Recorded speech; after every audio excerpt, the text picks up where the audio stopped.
A cold and shimmering silver blue defines the mark of the Mentor, the mark of enchantment. These bound are forward-thinking, inventive, or logical, but due to this can be cold, methodical, or far too stuck in their ways. An uncommon bond among the population at large, but common among theologists, researchers, and tinkerers. So much so that the silver-blue bonds are at times required for work in certain circles. These bound are seen as such eggheads and assholes, but they always know what to do and are always 2 steps ahead. Many have opinions over silver-blue bound, but they hold little value over others. They generally do not get along with the free-spirited opal, as is said in certain circles.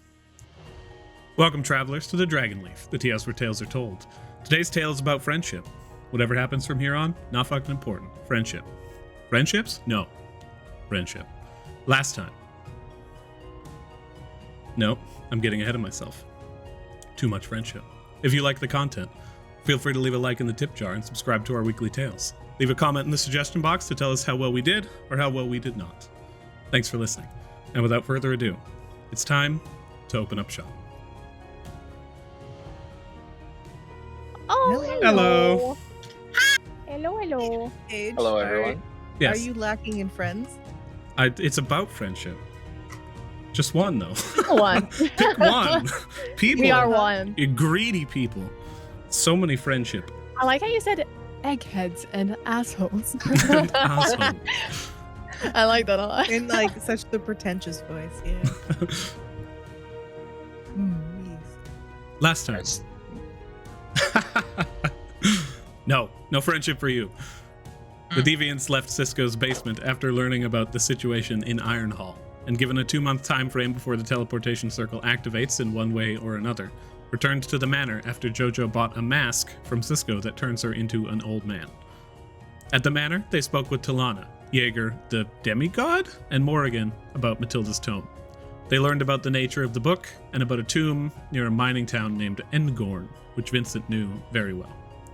Jojo creates a commotion, and the Milorn Grasslanders take notice, investigating the happenings, being chased off by Jaeger for now. Jaeger heads off to find out what the Grasslanders want, and the family met with Emir Dillon to speak about Vincent's assassination, entering into a truce and speaking about the client who hired her, Xiana Stormdotr. The party agreed to kidnap Xiana with Emir and to deal a blow to the Goldwater family and advance Emir's personal business. Bean gets a job as an informant that night, and Vincent brought his mother to the manor to move in. As the party heads down towards Old Town Trail to their mission at night, met by Emir moving towards Woodholm, Xiana's home, we travel back in time as Killian rejoins the party in the Old Town Manor, and they plan their attack. Now, welcome back, everybody. What do you do? I get those ringlets from Matilda.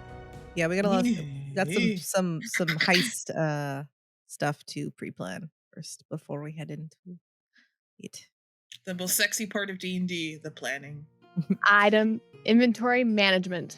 Yeah, so the ringlets I think should go to Jojo because she has extra 2-minute slots, and that makes it so that you, me, and Jojo can all cast invisibility. My plan was for Killian, Jojo, and Matilda to go invisible, Vincent to cast disguise self on him, barring a couple questions that he would have asked Emir. Do we have any information on, like, she gave us a layout of like how many guards are going to be in the vicinity, and so far it was just going to be 1. But does she know if there's any staff involved that evening? She did. The nature of the entire section is that the Xiana has a series of guards that are employed throughout the city, some of which bound, some not. Her main strength being a Goliath guard that she has employed personally. She's been known to employ a lot of half-elves throughout the city. But other than that, she basically has her own personal guard. With nobles around, Emir can assume naturally that there's going to be a little bit of a heavier guard than usual. But her home itself is not immense, so she's not expecting too much danger amongst it. I can go ahead and pop open the manor map once more. Cool. I was just wondering about like staff though. Like, is there any going to be like? Oh, of servants course. and- Xiana's normal staff involves only about 3 to 4 people. Though she I'm is assuming not they're well nobility known. herself, she is somewhat wealthy, but not enough to hire a staff of 100 people. It's unnecessary. Okay. Xiana has not been known to do very many unnecessary things. Makes sense. Aside from that, just so you're caught up, Damon, we were thinking of sending Mo into like as like a little invisible spider. We can do both at the same time, just in through the house and up to the room, because essentially, although we need to go kidnap Xiana, there's also a meeting with nobility that she's having there, and we'd like to know what they're discussing before we like go take her. So I was thinking like Before we murder have them the- all. yeah, like, well, it'd be better like if they do their meeting, Mo overhears it. Vincent from the exterior of the manor can just keep sending messages to him to keep in contact and get updates.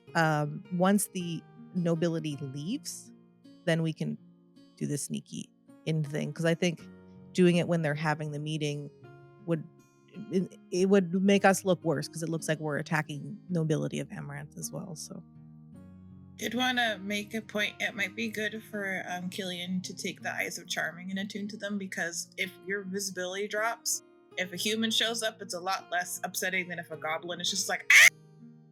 well, I was gonna ask to take the Eyes of Charming because I'm gonna disguise myself and go in that's first. I also have prepared Disguise Self Okay. as an artificer spell. So if my invisibility for whatever reason is knocked out, and I'm not seen immediately, I can be like, I'm a human, a short human, a very but short right- human. Or you can just turn Tiny yourself into like a child. halfling or a gnome or something. Yeah. I do Uh. actually, speak gnomish, so I could turn myself into a gnome and then just like fake my way through as like a gnome that doesn't speak common. Yeah. Where'd you learn gnomish? Killian, when she first entered the city, tried to find like work with like tinkering and stuff like that. And Patience kind of set her up with a tutor, and it was essentially between dwarvish or gnomish. And Killian, knowing pretty much nothing about either of them, was just like, gnomes are small, than dwarves, so we'll have a lot in common. And then she befriended a dwarf, and she was like, damn it. There you Teach have me it. to language. I would find it very funny if Killian turned into like a human baby or toddler and just started crying in the middle of the hallway, and everybody's like, "Why is this baby here?" To go I'm over 2 years Emir's. old. Just why would you transform into a baby and expect people to just be like, just leave it to its devices? No, they'd probably be concerned as to why is there a baby in the hallway. Why is there a baby in the hallway? Looking towards the first, I don't know why I chose that tempo and that tune. The Emir's initial plan, due to the fact that on the second floor, Xiana does have a glass encased balcony that overlooks the main garden right here. However, the glass itself, somewhat reinforced, and also would be incredibly noticeable if it were to break. Xiana basically was like, if everyone can Misty Step through, that's one thing. But if even one person can't, then it's a bad plan. Yeah. So on the base floor, she said, entering through the garden is likely the best opportunity. And moving through the manor, you'll find the laundry room, sitting room here. Moving into the main hallway, there is a central just a hearth, and then the stairs to the second floor, leading upwards. These stairs traverse directly to right here, in which case you will enter into Xiana's room here. Where the nobles are currently meeting is unknown, as they have entered into Xiana's home and basically remained there for a time. Okay. They leave every now and then to travel into the city, but other than that, not much is known. Quick question. I know the glass is like reinforced and obviously this and that. Is there any crack small enough for a small spider to fit through or not? Or To in go any of the through- windows? Or is that the only window on the upper floor? The lower floor has notoriously few windows. You have one at the end of the hall, on the far bottom left side of the area. Other than that, there's virtually no windows in Woodholm. The second floor glass, this one, if a spider were to enter, would be the best opportunity because the window itself might be open. You also have windows at the floor 1.5 that are just kind of letting light in over top of these small sitting areas. On the second floor, you have a window in the same location. A giant hearth, though, huh? What about a chimney? There is on the second floor. It basically carries up into this area here, underneath the second hearth, and then collects the heat, and then the smoke continues up through to a top, almost trellised area, and then a second wooden roof. There is a small opening on the second floor above the I'm hearth. assuming it's going to be on, so like that could be dangerous to go down there. True.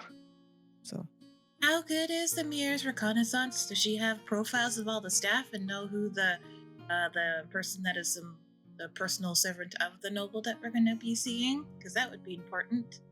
As for personal servants, there was only drivers that had been bringing these nobles from an exterior location. It is assumed either Helianth or Dianthus based on the nobles' profiles themselves, but they don't actually know which noble families they are.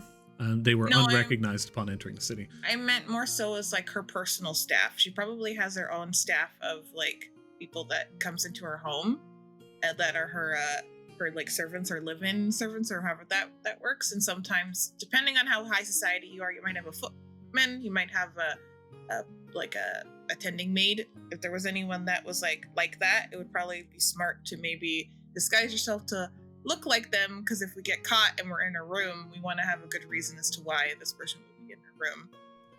She does have several. She has, though, due to her kind of fastidious and very demanding nature, her staff does shift quite regularly. But at current, she is known to have 2 halfling workers who are currently kind of just very low level, assumed to be doing things like laundry and basic custodial duties.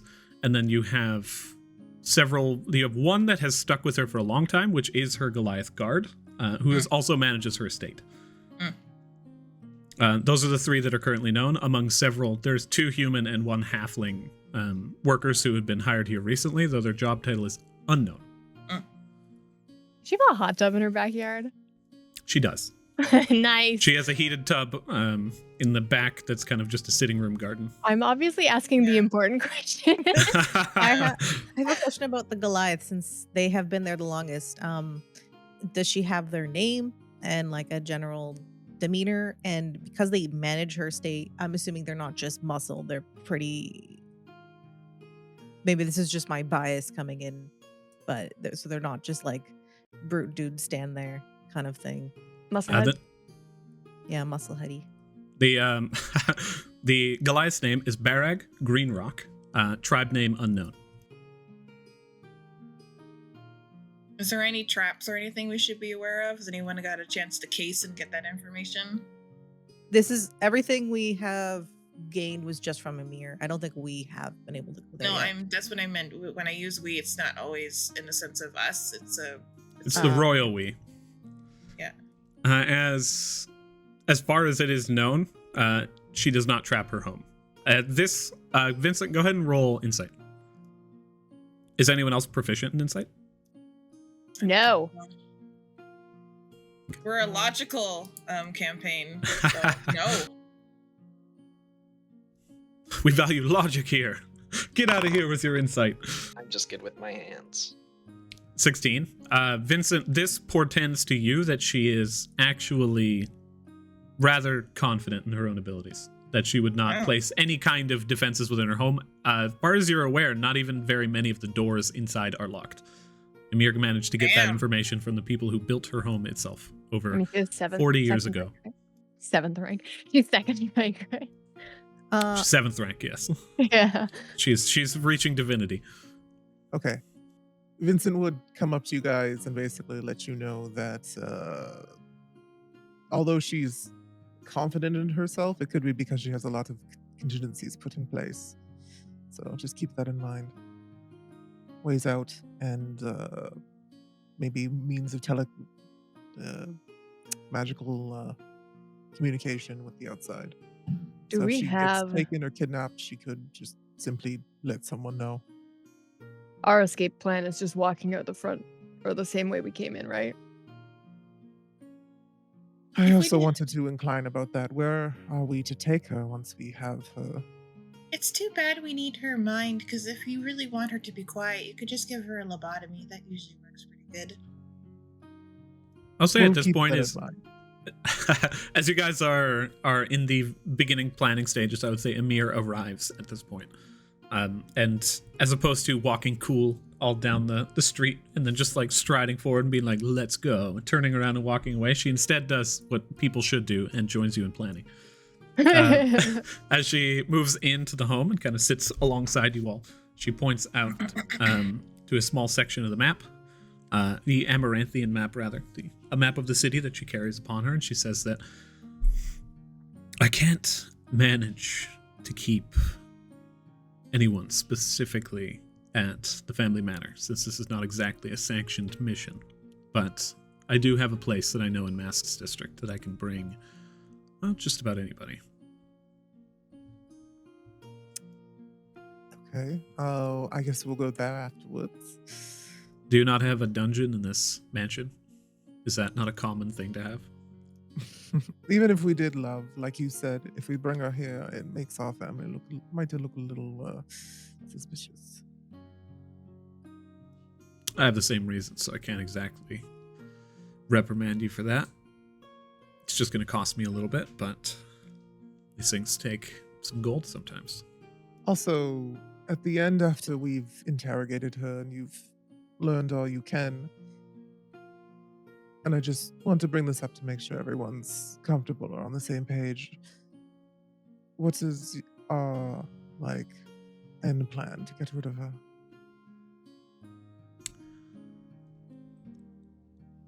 I need to see how receptive she is first.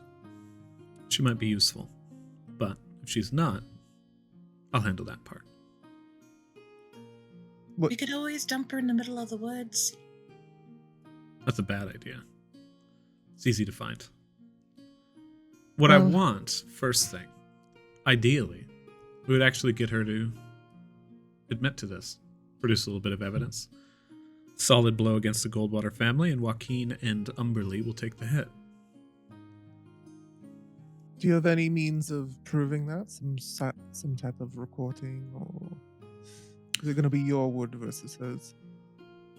Well, if she's not willing, I could always just take the reins. I prefer not to, though. I've been in the Crystal Quartz dungeons before, and it's not exactly pleasant. At the end of the day, I want to make sure that she's no longer an asset to my dear old grandpapa. So, if we simply just let her go afterwards, I don't think I'll really agree with that. We have to ensure that she'll be not very useful. We don't need to kill her, but and Vincent will send a message to Mo in the mansion telling him to come down. Any particular reason you just sent that? And then you hear footsteps coming down the stairs as Footsteps? I assumed he'd fly everywhere. Mo's just walking. Flap, flap, flap. My wings get tired too, you know. I'm imagining he walks like the imp from Disenchantment.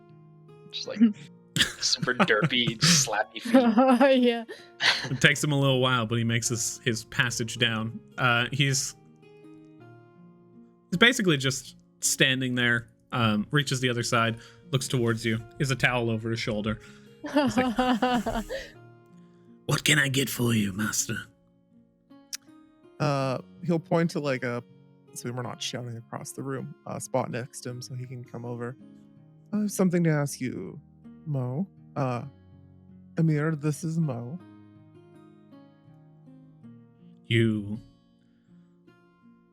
Hello. Anyways, you mentioned before in the past that you have a means to form some sort of contractual deal that would, I'm assuming, be a little bit more than just a handshake. Don't you, Mo? Indeed, it is a spell I have at my disposal. It is called a tact. A magical contract. Although, the exact terms of which need to be laid out explicitly and agreed to by both parties. It becomes binding. And what happens if someone breaks this contract? It can be very painful. Although, typically they are not capable of doing so of their own will. And he'll turn back to Emir. Would this work in this sense? If people aren't comfortable with simply getting rid of Xiana? The more contingencies we have, the better. Hey, Mo, have you ever met Xiana?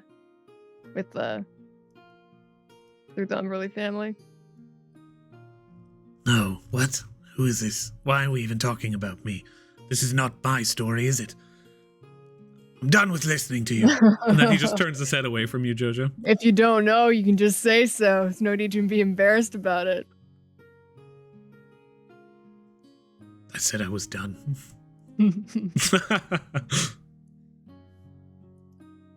Well, okay. Is everyone ready to go? Do you all have everything you need? For the most part, I think so. We weren't able to get one of those really expensive scrolls, but we'll see how well we do without it. It can be And Mo, significant. I'm assuming he's like starting to walk away again. You're involved with this as well, do you? Of course, as I expected. I don't even need a room in this manor, do I? Just looks around. What do you need me to do? You're going to be a part of our mission tonight. It shouldn't be too bad. Simply need you to spy on someone. When I message you, you give me the information. Do I have leave to steal? As long as it will not notify anything or cause any form of sorry, Bianca's trying to think of a word. Drama? No, like causing us to have us to get caught, I guess is the word. As long as it won't risk the mission. Yeah, as long as it won't risk the mission at all. Feel free. Very well. I will go grab my backpack. He just begins to waddle away again. Jojo just takes 2 long swords and a warhammer off her back and places them all by the wall. I think it's best if I leave those here. There is a high possibility that we still might get into a fight. Oh, I've got other weapons. Those are just big ones. Okay. Are you leaving the sword that makes the big noise? Yeah, I'm behind? leaving both of those. Ah. Killian, what do you feel about this? You're not Yeah. usually one for kidnapping, I assume? She's like, this whole time she's kind of been like there and listening, but like not really participating or like giving ideas. She's kind of like fiddling with like the packs on Bladebeak. She's kind of shoved the like hunting rifle just like somewhere safe on Bladebeak, and has pulled out like a hand crossbow that she kind of folds down and like puts into her pocket. I mean, it's not what I'm good at or used to, but I'll help. As you know, I'm going to put these somewhere safer. Jojo grabs all the weapons and goes to the vault. Killian was probably just going to have Bladebeak like go down to the vault for the time being. I don't Come think here. I don't think you guys have a vault big enough to house like great hammers, for example. Okay. You basically have that one safe at current within Lavos' study, and then you have a small kind of lockbox within the long hallway on the second floor. Gotcha. The one that Jojo was almost crushed by. Dad, carry my hammer. We do have a training room downstairs. You can simply just leave it in there. Yeah, Bladebeak's just gonna sit down there, and the only action that Bladebeak will take is just guard the items that we leave behind, if that's a concern. Okay. But yeah, I mean, without without Bladebeak and without the gun, I mean, I'll be there with spells. You're strong Hopefully and you've got not. magic. You'll be fine. Yes, I don't think this mission necessarily requires a explosive touch. It's more of a subtle one. That's Though the it wouldn't- problem. Wouldn't necessarily be a bad idea to have something that makes a bit of noise, cause a bit of a ruckus, pull people off of their guard. Could be a last-ditch effect in order to try and get out. Okay. I'll see what I can do. Just don't go fucking shooting that all over the place. I mean, if we don't want it to be a gun, because even with the best intentions, those can always shoot people. I don't know if we're wanting to kill anyone in the house. We'd always buy firecrackers, like little ones that children use, and throw them down some hallway. You woke up half the fucking city last night, and it seemed to draw some guards. Maybe we can use that. You want me to go grab those swords again? I don't know, Emir, exactly how well that sounds. If she gongs, half really the city's loud. attracted to this location. They investigate it and see that, Xiana has been kidnapped and is missing. Doesn't really make us look good, does it?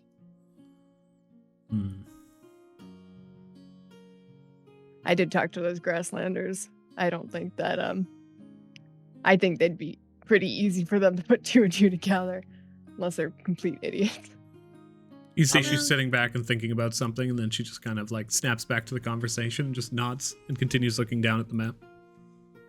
If we need a distraction, I could use magical tinkering, to make something just make noise, and if we gave it to Mo, he could just fly around invisible, and the noise would move wherever we want it. I have quite a few means up my sleeve to be able to form distractions at long distances, if we really need it. I'd rather not put someone at risk. Losing an asset would be bad at this time with such a mission. Could I insight Emir on that like distant look she had? Does it seem like she's filing away information to use against us later, or is she just remembering something from her past?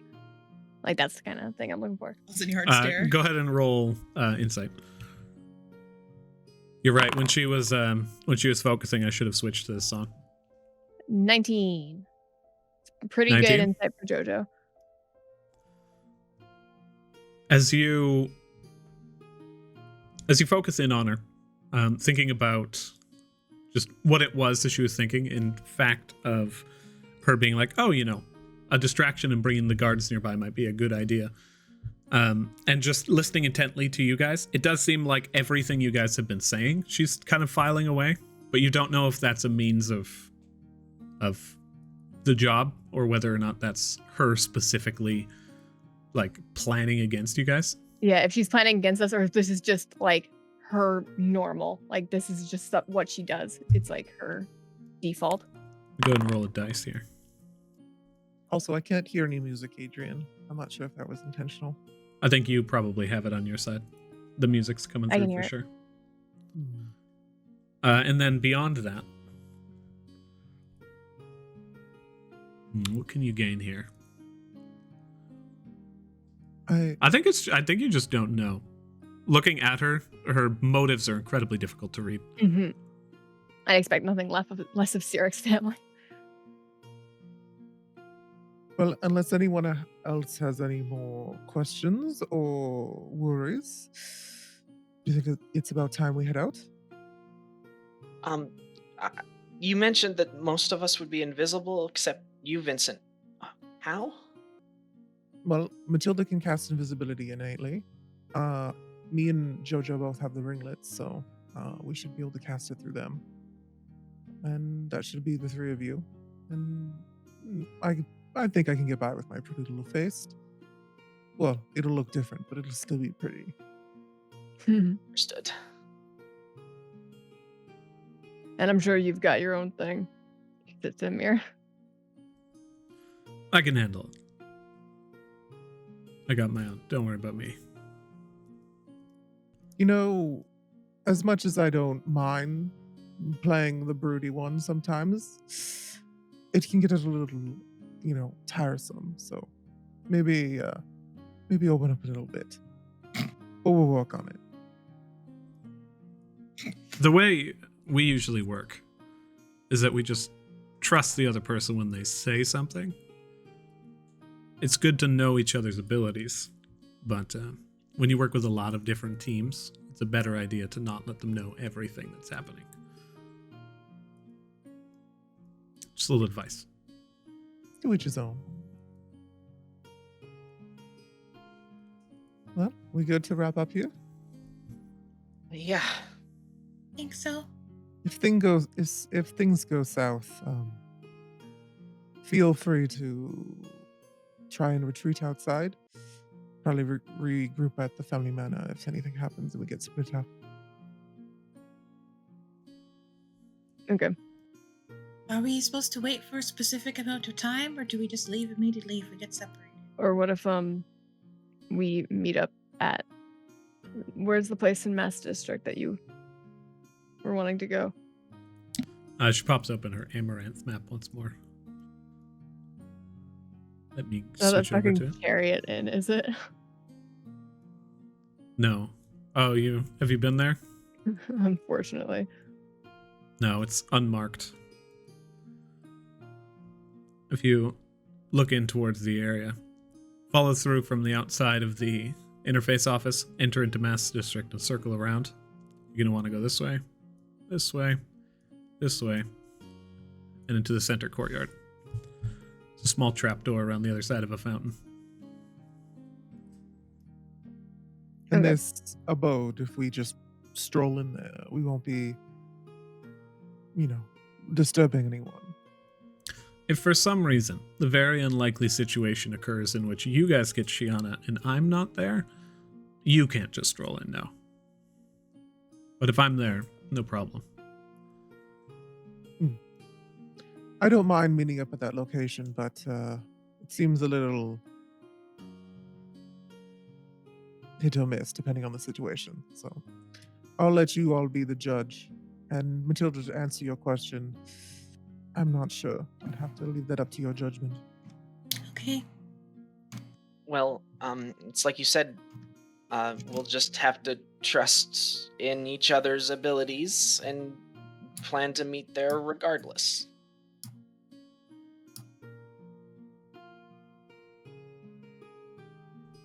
All right, break. Rolls up her map and takes a few steps up, makes her way over towards the front door of the manor and begins to stride through. So, how do you guys plan to get across the city here? Taking a jaunt? I'm assuming we don't want to take a carriage right up to her. No. Sure, we'll walk it. We have a bit of time before the meeting, right? Well, right now, as far as people are aware, there's no timeline known. Nobody's been going into the manor, and the people that they've attempted to speak to have not been leaving the manor, such as the servants themselves. So it is not fully known exactly when, where, how these meetings are taking place. They may just be talking. There might be specific times. But so long as the nobles are there, you guys can get some valuable information at night via the nobles speaking, if you manage to find them in the manor. You guys begin to make your way through the area. And as you stride out towards the entrance of Old Town, you find yourself at the edge of the forest.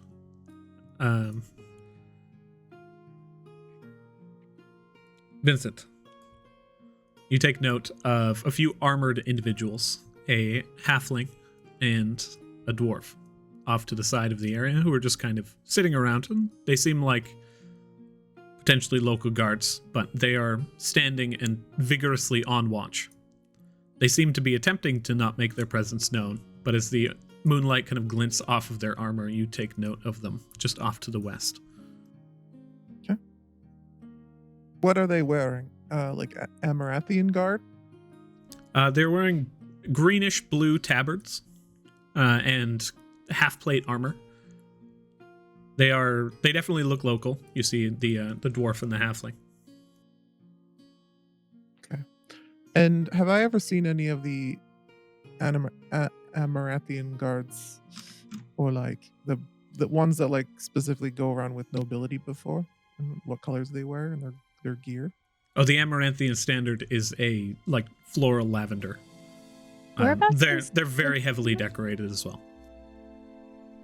Is You it- guys are here, and Oh, just okay. off to the west, near the entrance to the city, of the old cobble walls that mark the perimeter. I These see. two guards are trying to make themselves not known. Oh, over there. Okay. I'll send a message to each of the party members and let them know quietly. That the Grasslanders, the Danos. As Vincent lets you know, do you kind of just glance over? Yeah. Taking a look over. They seem to be like attempting to pretend to kind of like focus on their own, but as you glance over, they take a note of the fact that you've looked at them. And as they look over towards you, it is Danos. And you also see the other halfling. As they kind of realize they've been spotted, you see them circle around to the other side of a building. Yeah, that's what the Grasslanders that came by earlier. How? Well, and he'll lean in and whisper, I didn't think we would keep this place quiet for long, especially not with No. what happened last night. Jaeger said he'd set up a meeting with Melora. Hmm. Seems like whoever his mom is has a lot of sway with them.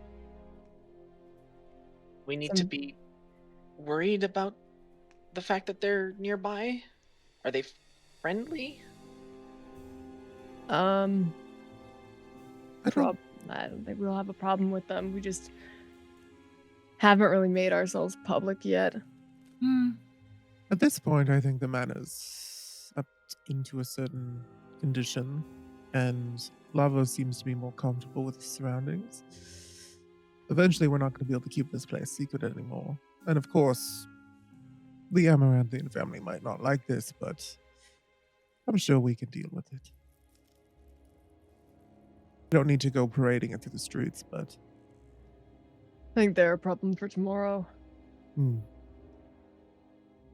Yes, always more things to take into account. And you see Vincent reach into his thing, into his like inside of his jacket, pull out a pen and his notebook and start making a couple notes, close it, and put it back in. Jojo stares to the side at Emir, who's for sure packing all this away for later. Roll perception.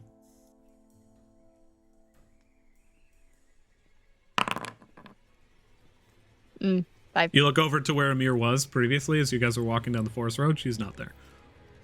Good. Continuing down the pathway through the city.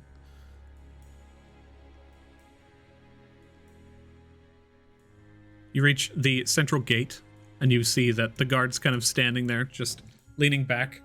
Gatehouse open. Just look over towards you and give you a nod, tip of the hat for a brief moment. You guys Could seem to we? pass.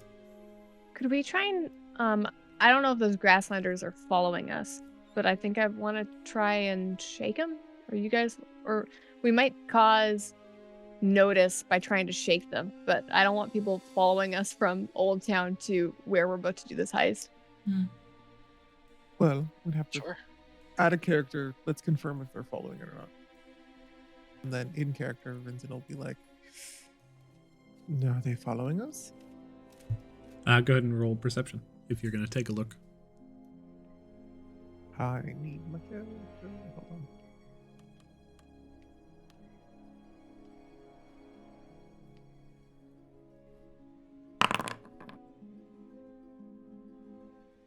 Eight.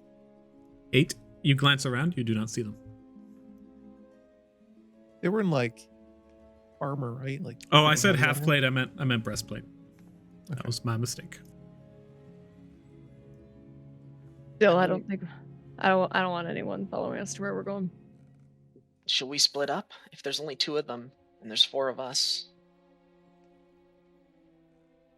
5 of us? And she like looks around for Emir, who's she's still Roll missing now perception. that we're out of the woods. Roll perception. I'm not good at these. You had the names, didn't you? I have one of their names. What What was it? is- Is it the halfling named Danos? The dwarf is named Danos. The dwarf. Yeah, the dwarf's name's Danos. Do you want me to just spook them a bit? Maybe send them a message? I think I just want to take a few back ways, make it tricky for anyone following us.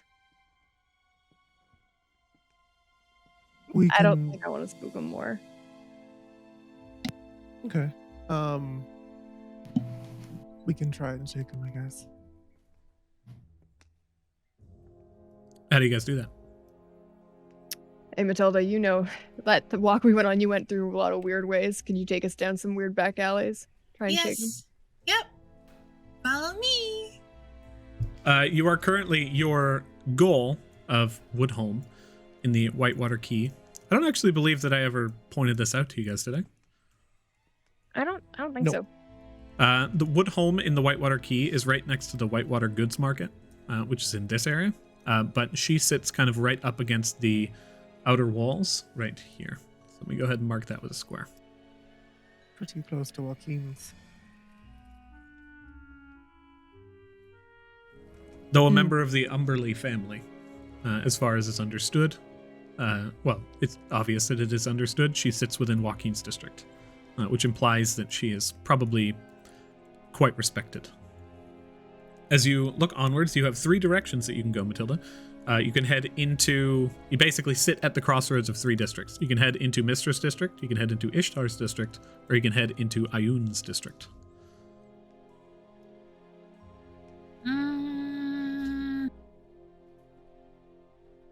Vincent's been around Ishtar's District for forever. Would he be able to aid her in this? Absolutely. And it is quite labyrinthian.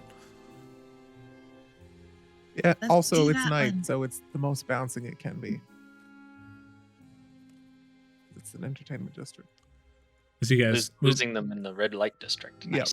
Nice. move in, and Ooh, can I The- do like an Assassin's Creed style, like signal to some girls to try and like Yes. absolutely. nice. As you enter into the district, first off, the constant, just like pink, purple, lavender, red glow of the just flames that are perpetually dancing throughout the area. You see people moving around as though it is day, and during the day, those same people move with almost hangover, like just slumped shoulders. Looking around the district right now, there's dozens of people, and you enter into a small market at the entrance. Vincent, you spot several members of the Red Rose. But in the area, as you look around, you see people that you recognize every day, every morning. I mean, like to go up to some of the, maybe a group of girls on the side that like usually advertises for some of the, cafes or not hostels, hostesses clubs or the brothels, and just kind of like one that he'll walk over and basically just whisper in their ear and be like, if there's anyone following us, a dwarf or a halfling, make sure you guys distract them for a little bit. And he'll pass them a couple gold. You approach Andrea, who says, all right, I think I can handle that.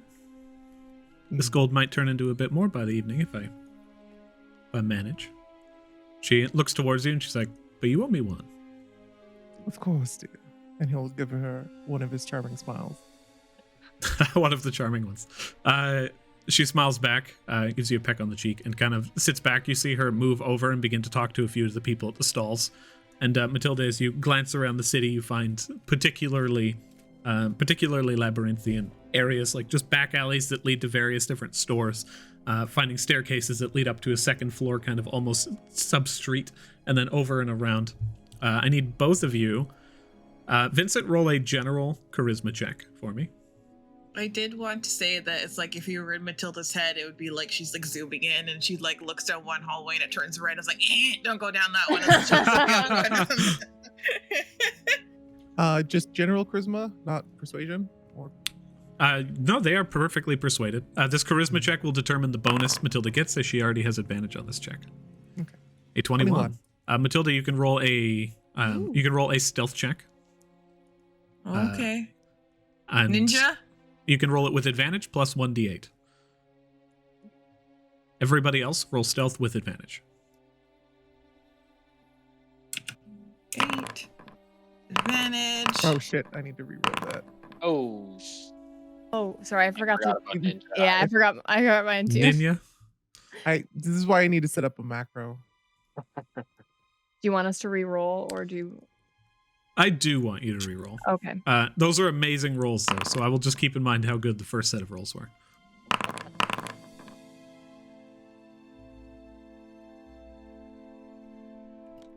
Okay. Moving through the city streets. After 15 to 20 seconds, Matilda, you find your way into a small back alley, up the steps, and as you're just like, nope, this way looks good, and you continually just zigzag left and right throughout the district, you guys find yourselves at the other end of the district as you hear a brief commotion in the market.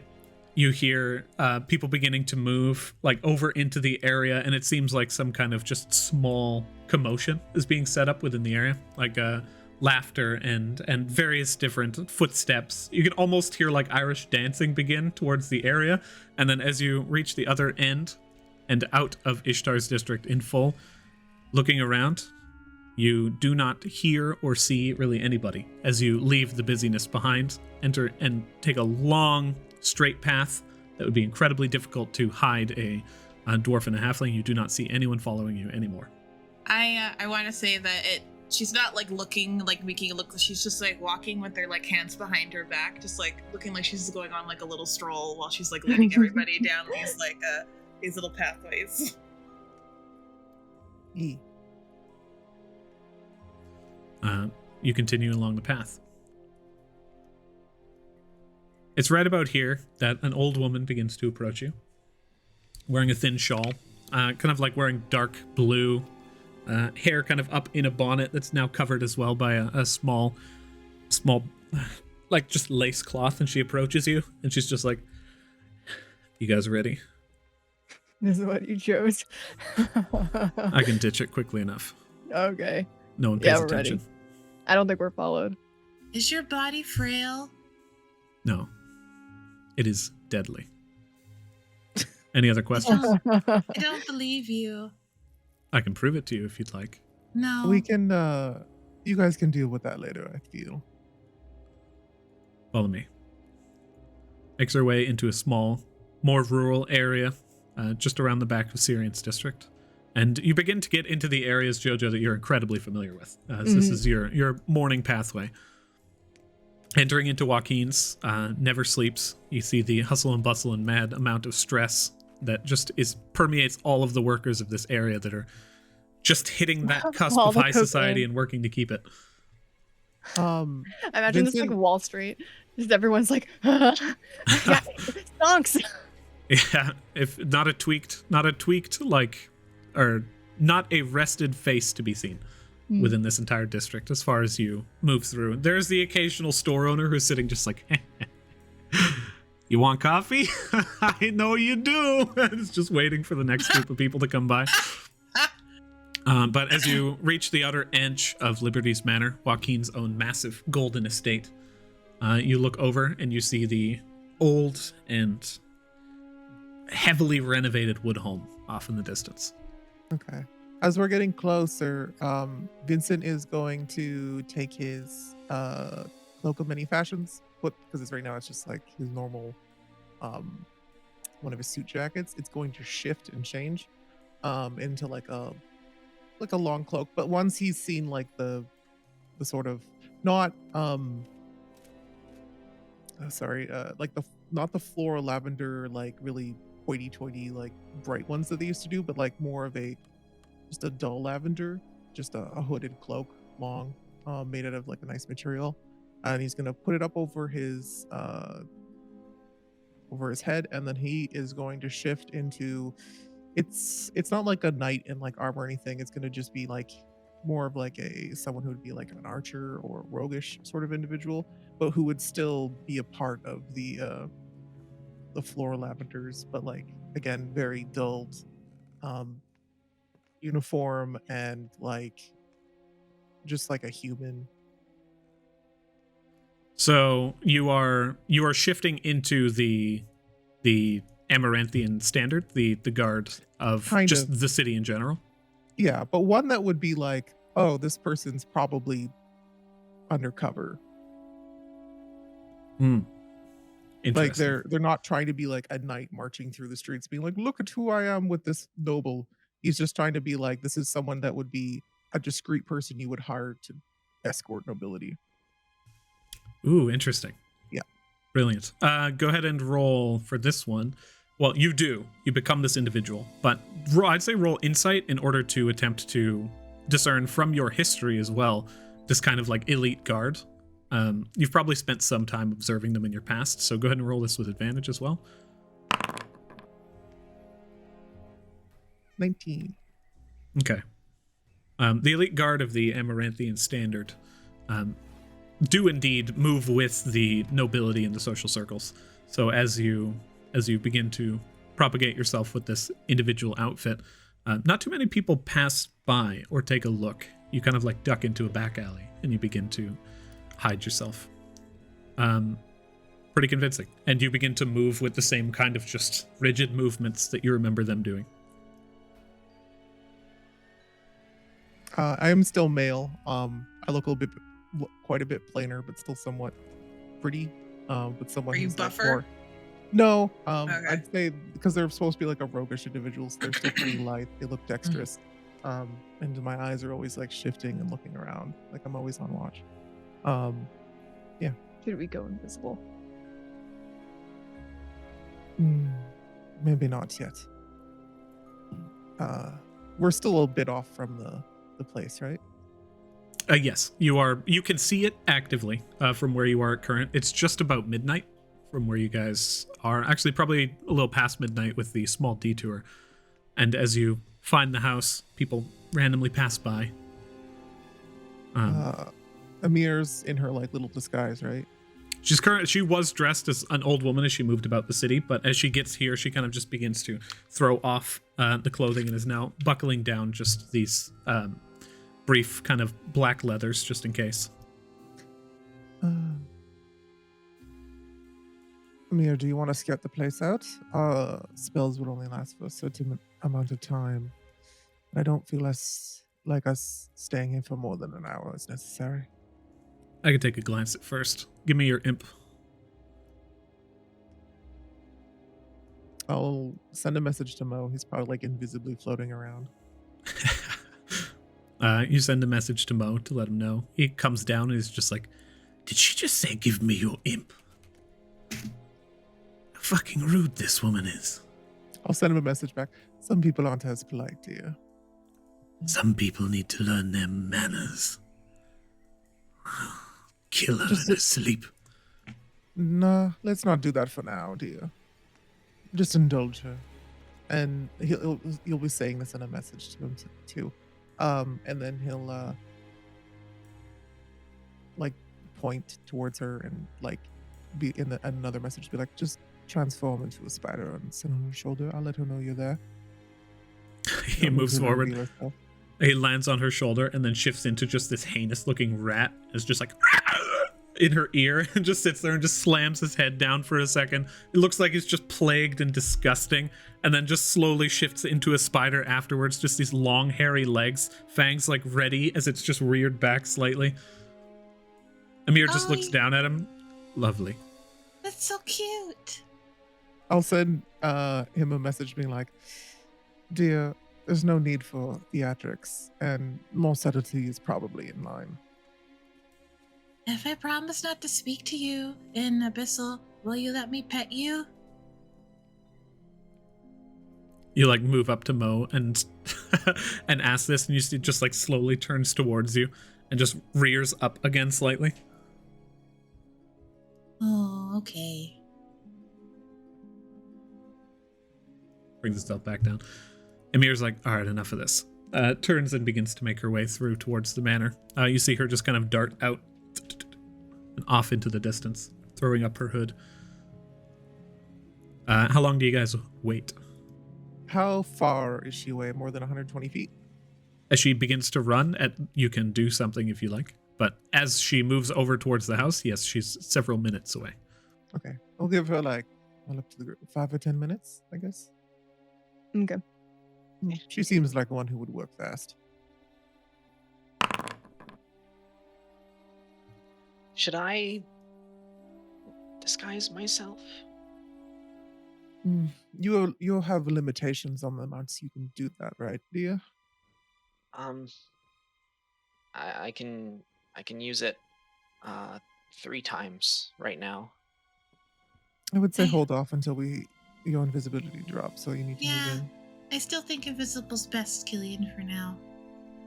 We should save our resources. I, luckily, can do this innately, so just think of it as a freebie. Yeah, it's just the last time I was near this district, I was running because one of my broodmates had stolen something. Hmm. I haven't been back since. Well, if it makes you feel any better, then he'll. Are we just standing in the middle of the street? I'm assuming we'd be off or somewhere discreet, right, Adrian? When you went to disguise yourself, I assumed you kind of like shuffled down a back alley. Mhm. You're standing, you can see steam pouring out from vents and just doorways leading into this back alley, kind of garbage and brief bits of greenery poking out from the cobblestone floor. And he'll point to a little spot on the wall there. If you lean up there, I can make you look like a crate. As she returns, Sure. I'll do that. Vincent will cast minor illusion over her, and every minute or so he'll just kind of re-up it. Oh my goodness, you can be like Solid Snake, a little tiny like Aw. crate. After another few minutes, Emir returns, and you just hear over top of your head, Killian, as she rounds the corner and looks over towards you guys. What is your spell DC on this one? For minor illusion, it's just she has to use her action, so she needs to be suspicious and make an investigation to check intelligence versus my spell save DC. Absolutely suspicious as she arrives and you guys are down one party member, but she approaches, begins to look around. Where's the goblin? They left. They're selling all the information we have on you to the highest bidder. I know that's a lie because she's a she as far as I'm aware. I'm over here. Crate starts talking. She looks down towards the crate and can like faintly see through it as she now sees a wavering Killian and the crate itself just half translucent. Okay, good. I was afraid you guys sent someone ahead.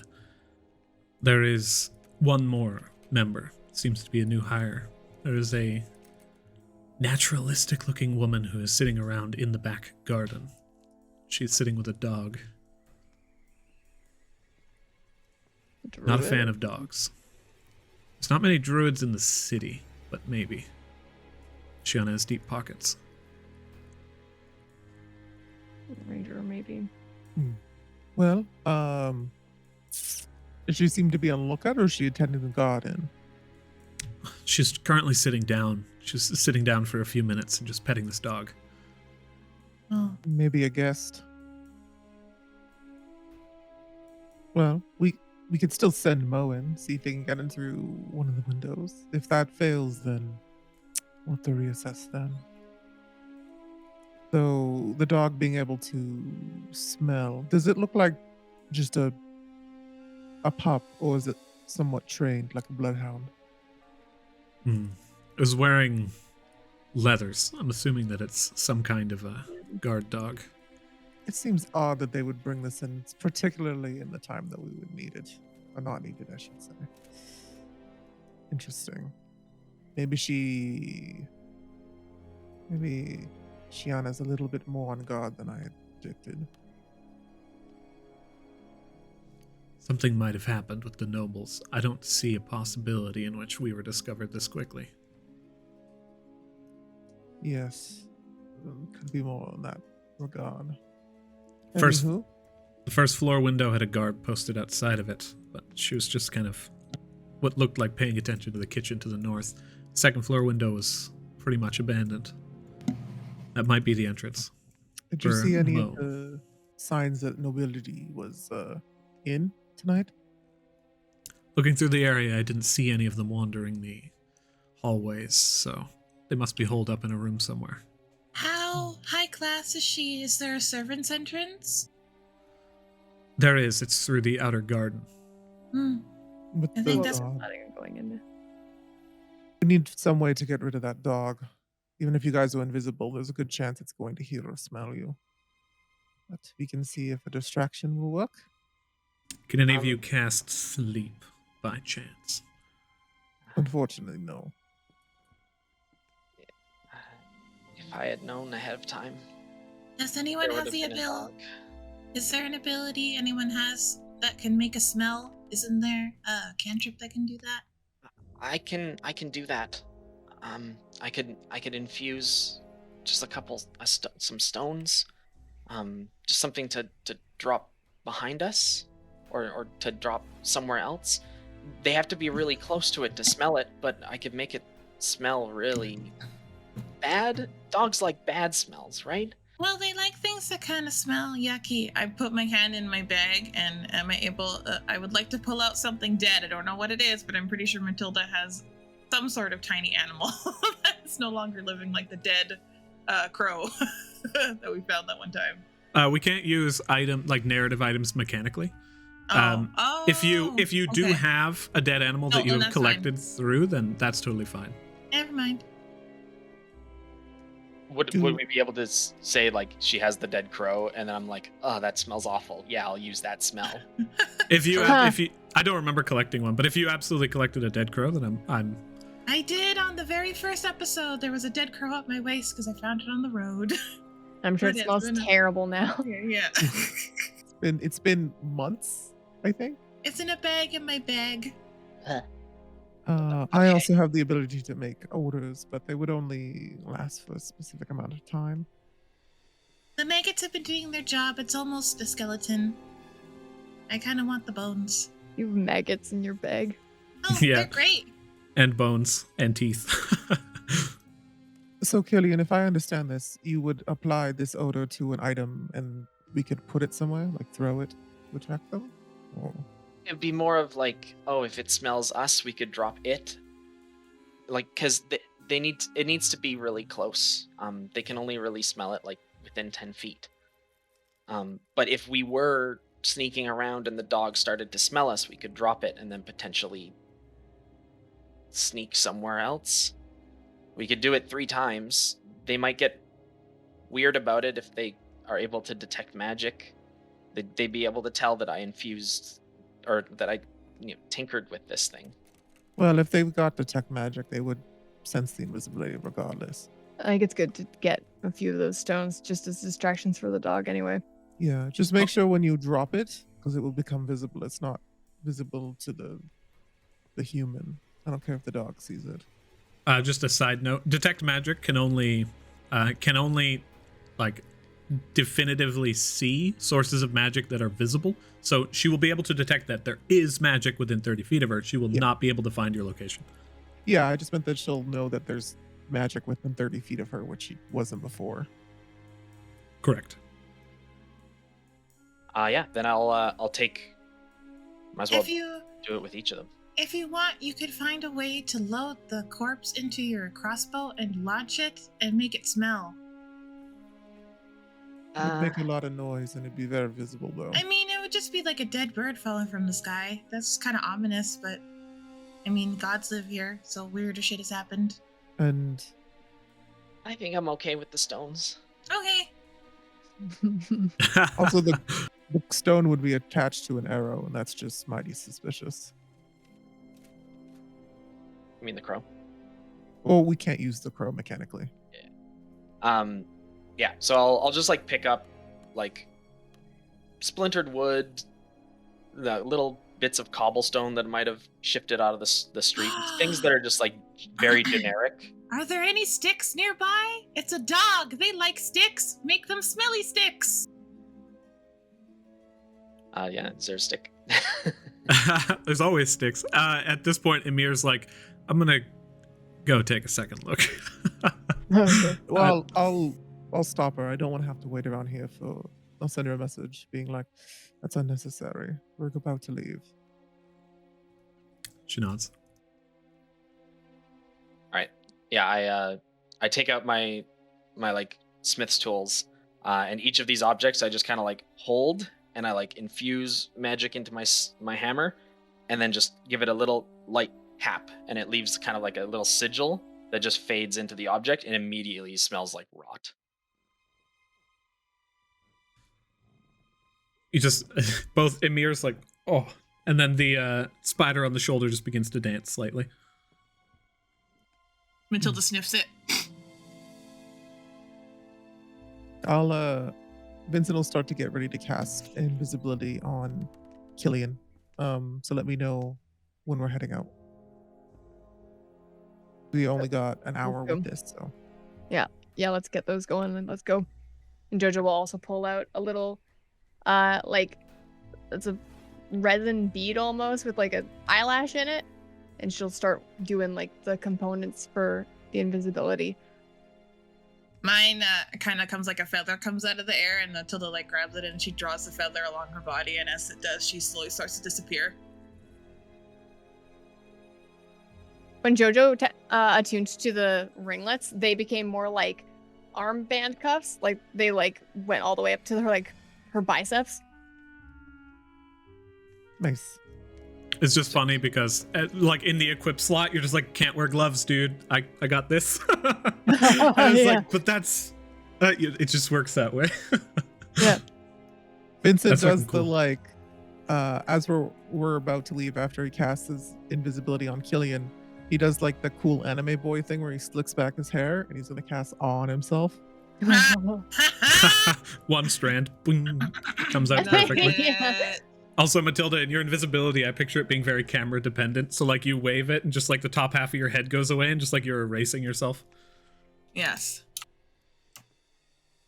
And we head off. You guys look inward towards the central garden, which is right here. You kind of approach from the other side of the area, but I'll put you here for now. And what do you guys do? You've reached the manor. And we're supposed to not have dark vision? What do we do? No, it's just that sometimes importing you appear without dark vision, but you should have it. Okay, I do not see. You are Are you- currently outside of the manor. Yeah, so like I can see it, but everything's just like gray. There's no Right. lighting. There's no grass outside the manor. It's just a black void. Correct. Are we throwing our smelly rocks? No, Not right we're now. only releasing those when we have to. As Okay. long as we don't get within 10 feet of someone, they won't smell them. Okay. Vincent would like to find somewhere, because the whole manor across is only about 90 feet from what the images from, or the explanation from Emir. He's gonna get within like if there's any trees or bushes or anything along the outside he can hide in, because he's in disguise self right now. He's not invisible, so, but he doesn't want to go near like the back. Then he's gonna send a message to Mo, basically asking him if he can go out, like start to get ready to invisibly like stealth into the manor, see if there's a crack in one of the windows up top. As a spider, he is spider climb. He can just climb up the side of the window, invisibility. Previously, with the time that he had spent there with Emir before, the only location that he could sneak into is the window on the second floor, as far as he could see generally. Then I would want him to do that as an invisible spider, because he can have both his innate invisibility and shape change up. Okay, and they're going in before us? Yeah, I would. Just so we know, this is out of character. Sorry. The plan is to send Mo in. Yes. He'll find Xiana and the noble, and Yes. Vincent can communicate with him. Yes. He'll basically overhear their conversation, Mm. see what they're talking about, because we don't want to go in with the chance of triggering them, because then we won't learn any information from that. Mhm, The mhm, noble mhm. will be quiet. And from what I understand, we want to see about waiting when the noble leaves, because they only stay for a little bit. Being out here, Jojo feeling not able to be helpful in this moment while we're just waiting. She's just gonna be on scout, alert. She's just gonna be trying to listen for anything amiss. My only concern is if we've already cast the spells on us and invisibility only lasts for an hour, right? Yeah, like we're basically, Mo's going to try and move fast. Like we'll judge it within 30 Okay. minutes if nothing's been done. we'll have to start to switch up and maybe sneak in. But if we go into the room with the noble, we're gonna have to kidnap both or knock the noble out. Yeah, no, that's very fair. It gets kind of hinky then. Messy? Yeah, it gets messy. You want me to roll perception? Please and thank you. Sorry, I'm getting worried as a warlock. I'm like, I only have so many spots. With a 14 perception, we will cycle back down for a brief moment. Vincent, you send Mo in towards the second floor as he begins to very slowly, but fast for a spider, make his way up. Jojo, you kind of like just continue, keep your ears on a swivel. As you're listening in, you can hear footsteps on the inside of the manor. You hear jovial laughter from one room. You can hear the sound. You can basically see steam pouring out of a chimney on the side of the manor that you guys actually are. Let me actually. The jovial laughter, does it sound like women giggling, or like is it like a men's chuckle? Like a raucous laughter? Yeah, I'm just trying to think, is it like staff giggling over something, or does it feel more like, when nobles are just like, ha ha ha. Yeah. How posh is it? Yeah. It's posh as hell. So basically, now I understand what you're saying. Now I'm listening to the language. No, you hear a kind of like just sounds like a young child almost, like a boy, kind of laughing. You can see smoke rising out from the general area. You're aware this is the kitchen. You assume kind of just people working away and cooking some kind of an amount of food. On the inside of the garden itself, you can hear just, well, I mean, I don't think that's entirely true. Oh, come on. It's not that bad of a job. You're talking to the dog. I mean, we can always, don't worry, I'll get you some soon. And then you just hear like, you can basically hear the wagging of the entire body, back half of the tail. But in your general vicinity, that's pretty much what you can make out. Cool. And at about this time, Mosif begins his traversal.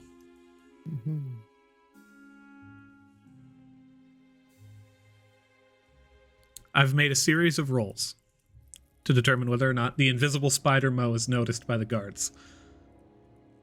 Mo, in time, returns to you. He only has... He doesn't need to. Every minute or so, Vincent's going to send a message to him, and he can whisper back. Okay, yeah. Within the entire range of the manor, you're pretty much within contact. He begins to move. He spots a single doorway, closed. He attempts to worm his way underneath it and manages to see the interior of a bathroom. Fine wooden paneling, but no one within. He manages to get his way back out. He finds this door right here, sealed top to bottom. No way in, as far as they can tell. Continues through and passes by a large open window, a hearth kind of raring, filling the entire room with light, sees a half-elven guard and a just large bound warrior that wears a tattoo like prominently on the back of the head that spirals around at least second rank.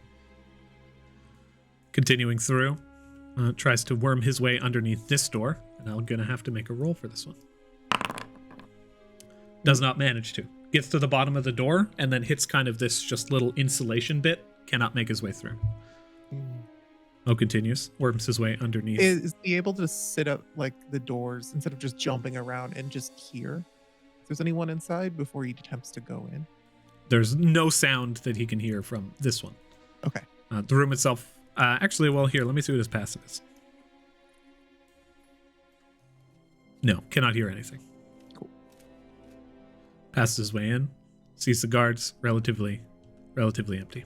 This entire area, you can see several, he enters in and it's just like, yeah, fuck, they have large dogs. And then slowly begins to move in and it's just like, they're frozen. Taps on them, like moves through. Goes his way. Statue, isn't it? It's like a taxidermy. Maybe. It's taxidermy. Continuing through the manor, he basically destroyed his rolls, and everybody else with their possible perception or means of magic failed. So as he passes through, he sees this just massive guard wearing this just like solid black armor, almost like standing with a point holding onto his mace as though he's just waiting for someone to show up. Just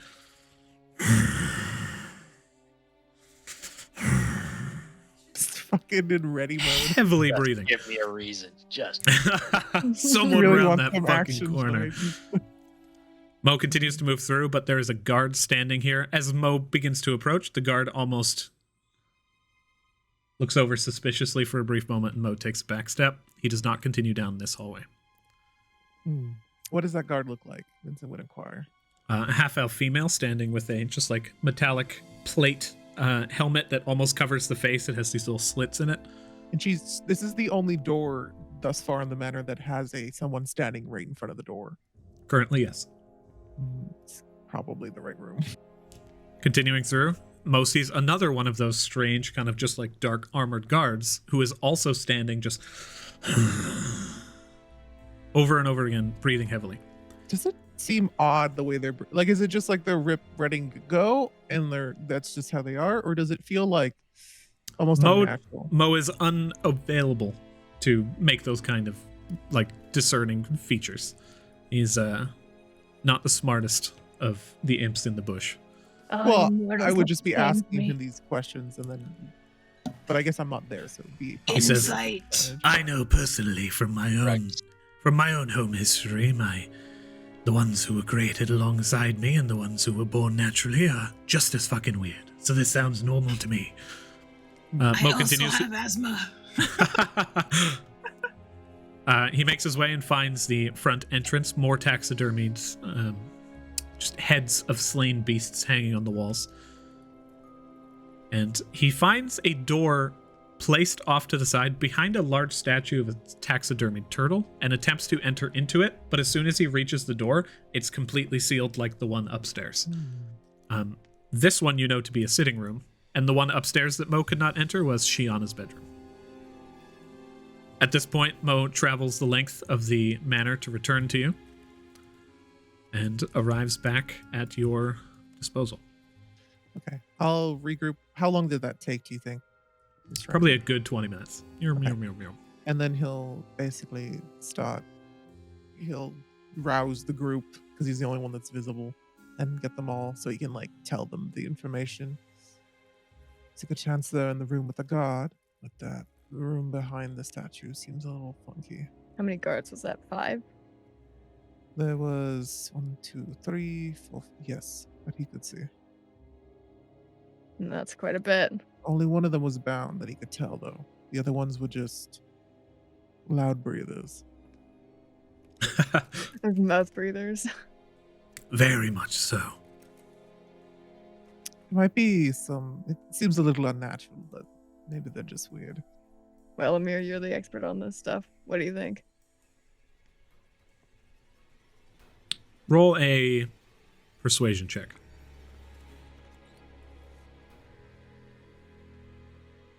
Can I help because Emir likes me? Do you help because Emir likes you, or is it hindering because you don't like Emir? You can... I'll make this a group persuasion check.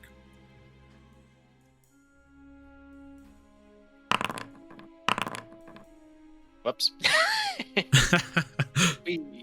Matilda, the world is on your shoulders. Oh, Oh, I'd have advantage on this. 21 it is. Matilda, did you roll? I don't see yours. oh, sorry. Your audio cut out for a second. What did you ask me to roll? Persuasion. Oh, okay. Really? Okay. Come on, Matilda. You're a charisma-based character. Yeah, but I'm not proficient. Yeah. Okay. Charisma-based character. 12. Emir says, I'm not sure. They definitely seem a little off. Wonder what the nobility's been getting up to. How many of those guards do you think are for the nobility? I mean, Xiana's also kind of nobility. Not really, though. She The usually worst. keeps her own tight ship. It's probably just the Goliath. The rest might be just extra hires for tonight. How important is it that we hear this meeting? I'm not sure, but Mo couldn't get in, so if we interrupt the meeting, we're not going to hear it anyways. And if I was in my home and I heard a commotion downstairs, I wouldn't continue having it. She's The kind main of- mission is Xiana. Yeah. If we overhear the meeting, that's good, but we should not put the main mission at risk. Xiana's the kind of person that's easy to prey on because she isn't high society, but she likes to think she is, and she'll do anything to get that. So it's really easy to make contracts with those kinds of people. We should probably get this moving, though. The What do we do? Frankly, we could go in and take them probably to a degree, but let's see how far we get. If we can put ourselves in a better advantage point. I could also try to speak with our lovely little lady in the backyard, see if we can get her on our side. You said that the second-story window didn't have a guard posted. I could cast the jump spell on someone if they think they could get it open.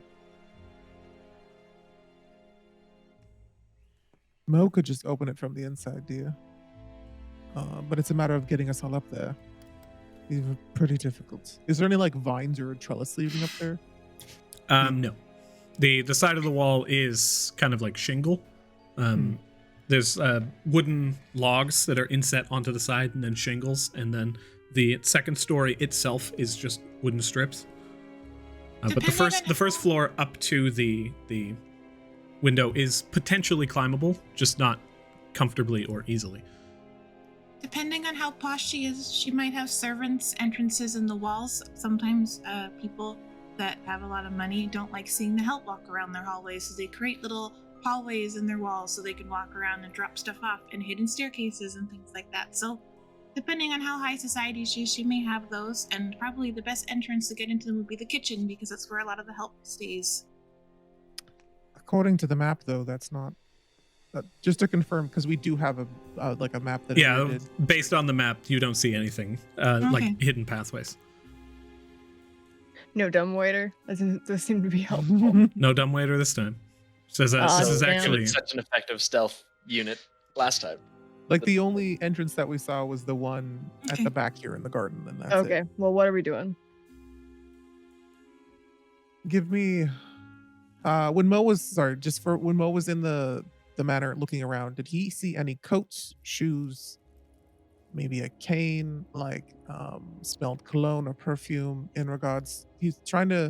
Vincent's trying to discern the sex or like the gender or whatever you want to call it of the person visiting that seems to be nobility. Okay. When he was here in this location, he did see a closet. Glancing into the closet, he saw many pairs of men's shoes. There was a single set of this kind of like very bright red women's stilettos that were off to the side, and then there was just boxes of what you assume to be just servants' clothing or Xiana's clothing, something akin. But you could see the visitors' clothes just set up and placed in nicely. There's multiple like- of them. There is multiple. He He did not get an exact count. He did not determine that to be important. yeah. More than 2 people, I assume, then, because it's quite a few Yeah, guys and then there's- one woman. Quite a few sets and one set of women's clothing or shoes. I will relay that information. So we're dealing with quite a few people in there. My guess is that either some of them might be in the room behind the taxidermied statue, and some of them might be in the room with the god behind the god lady, half elf. as we continue to plan this attack, let's go and break here. And you find yourselves in the backyard, or at least adjacent to it. There's a stone wall between you. You can see some trees kind of hanging over the top of it. You're in a back alley just adjacent to several other kind of also legacy homes within the area. So we ended off on me and Emir, and you guys feel free to chime in if you're like, I think this is a horrible idea. Me and Emir are going to disguise ourselves. Vince is going to stay as his normal disguise, go into the backyard and talk to the individual there, convince them that we're a part of one of the nobilities. They hired us as extra protection, so we're part of the Amaranthian guard. Secret And- Service. Kind of. They're just called our Amaranthian guard. And basically they should We just did a patrol, and that's why we haven't been seen. And we're now coming back in. So Vincent can stay out with her and try and distract her for a little bit. Well, Emir says that she wants to go inside, so she'll head in, and while she heads in, you guys can sneak in behind her because you're invisible.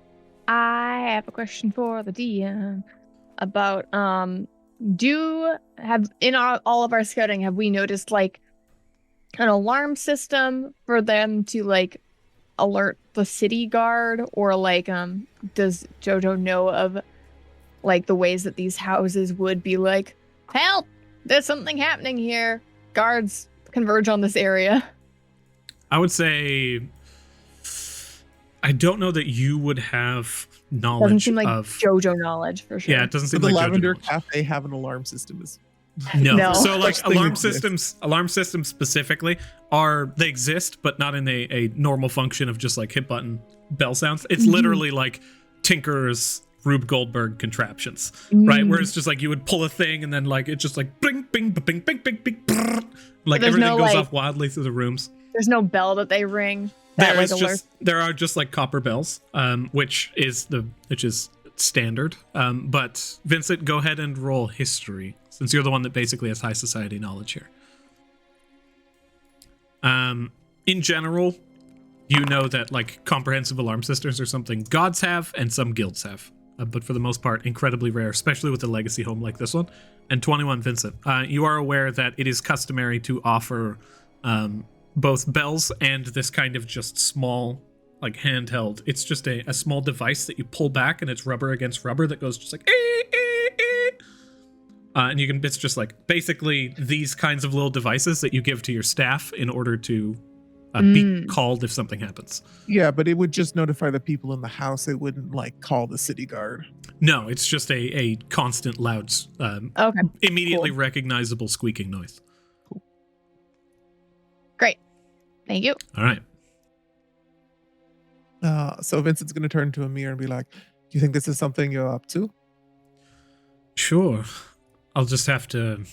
Typically, in something like this, if they have any kind of proper organizational structure, they're probably just going to sit us in front of the person who we claim hired us. So let's get that straight. I will say the most likely people who are willing to be here are the family of Earl Keelan. So worst case scenario, let's say the Keelan family hired us. That way, any rank and file potentially wouldn't even know about it. Let's go with that. If she demands that we go inside and see them, what are your thoughts on that? I'm basically up to the... I can try and charm her and basically be like, our jobs are hard enough. We don't have to be enemies kind of thing in this situation. I think quite persuasive. I think at that point we have 5 party members, most of us invisible. If it seems like it's not going our way, we might just want to karate chop her in the back of the head. But if they begin to move us through the manor towards any kind of rank and file, I feel like we're already kind of screwed. Well, I wasn't going to enter the house. She asked. I was going to just want to chat with her. All right. Well, let's get it done.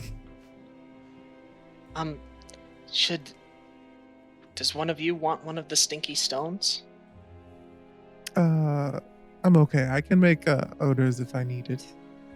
Well, I just figured that way when the dog smells the stink, it won't think something's weird because it'll be like one of you. Other people are going to smell that too, though, right? Like, I can smell it. It smells bad. I don't know if we want the nobles to be like, these supposedly guards are real smelly. Well, I don't... Like, me just out of character, I'm confused what you're trying to achieve, Damon. Like, your end goal with that. So, if you, like, talk to this lady in this small room, because the odor can be smelled 10 feet across, right? Well, she's in the backyard. Right. Isn't she in, like, a little, like, garden area that leads into the house? Yeah, it's a bit of an exterior garden. There is a balcony atop this area here, but otherwise it's open to the elements. Okay, so there's room for us to sneak around without getting too close to the dog if need be. The dog at current, from what Mo knew, is 15 feet from the door. Right. So if you guys did manage to make it through and around, open the door and close it, it wouldn't be something that the dog potentially would be able to see, but it's a very close call. Or smell, rather. My concern was that if it was like a very narrow passageway that we'd be like sneaking past, if we smell bad, but you don't, the dog's going to be like, whoa, there's something here. Whereas like if you already smell bad and then we also smell bad, the dog's just going to be like, wow, this smells great. All the way through. maybe we should axe the smell just because we're going to be going into the house and those weird heavy breathing dudes. I don't want them to smell. I do love the idea of just like placing them around the house. I know. I do like that. I do putting them in the vents. That's what Matilda would do. She'd be like, yeah, put them in the vent. I like that a lot. Yeah, so we could just toss away the smellies. Keep it for now. And we'll just assess in the moment, and then you can drop them outside before you head in. I think you should randomly place stink bombs all over there. Because that would actually really throw people off. If they're like, what the fuck is that smell? But okay, back on track, Emir says. Oh, sorry. She approaches the side of the wall and looks back towards you guys while you're talking about general mischief, and you can see Mo is just kind of like, actually you can't see Mo, but he leans into Vincent, is just like, I love this mischief. Please allow me to place the stink stones. Yes. I was gonna let you stay outside, but if you wish to put yourself in danger, feel free. This is worth death. Okay. He gives him permission to do so. It takes as long as it doesn't like put the mission at risk. He grabs one of those stones and it just disappears from your hand. And then you hear him just begin to like very lightly climb up the side of the wall. Yeah, he just took one. Right. He then goes invisible and makes his way up the side of the wall. Emir looks around towards Vincent and is just like, all right, let's get going. Okay. He starts to follow her. The two of you make your way over to this wall and just kind of climb up it. Go ahead and roll stealth to attempt to do this without being noticed immediately. We want to just... I look to Emir and I'm like, do we want to just like stealth over? Or should we just use a gate? There is no gate. It's just an enclosed garden. I guess, play to our strength. Yeah. So you want me to roll stealth? Indeed. Cool. Group check. Oh boy. The moment we start diving into actually doing the mission, I'm always like, here we go. Time to fuck it all up. Sorry, what were you saying, Damon? Oh, I just was reminding people ninja rolls. Yeah, I remembered this time. I'm not disadvantaged anymore. Oh, are you following? Are we all following? He did say group stealth. Oh, okay. That's totally fine. We can burn it now. Burn that stealth. Okay, I'm rolling stealth. Ninja business. Got him. Okay. I love those. Just fill the screen with question marks. Also gives you 3 question marks as though you were going to roll 100 on a d20. You guys, Vincent and Emir, you make your way over. You drop down relatively quietly. And let me see. You await a few seconds, but you just continue to hear.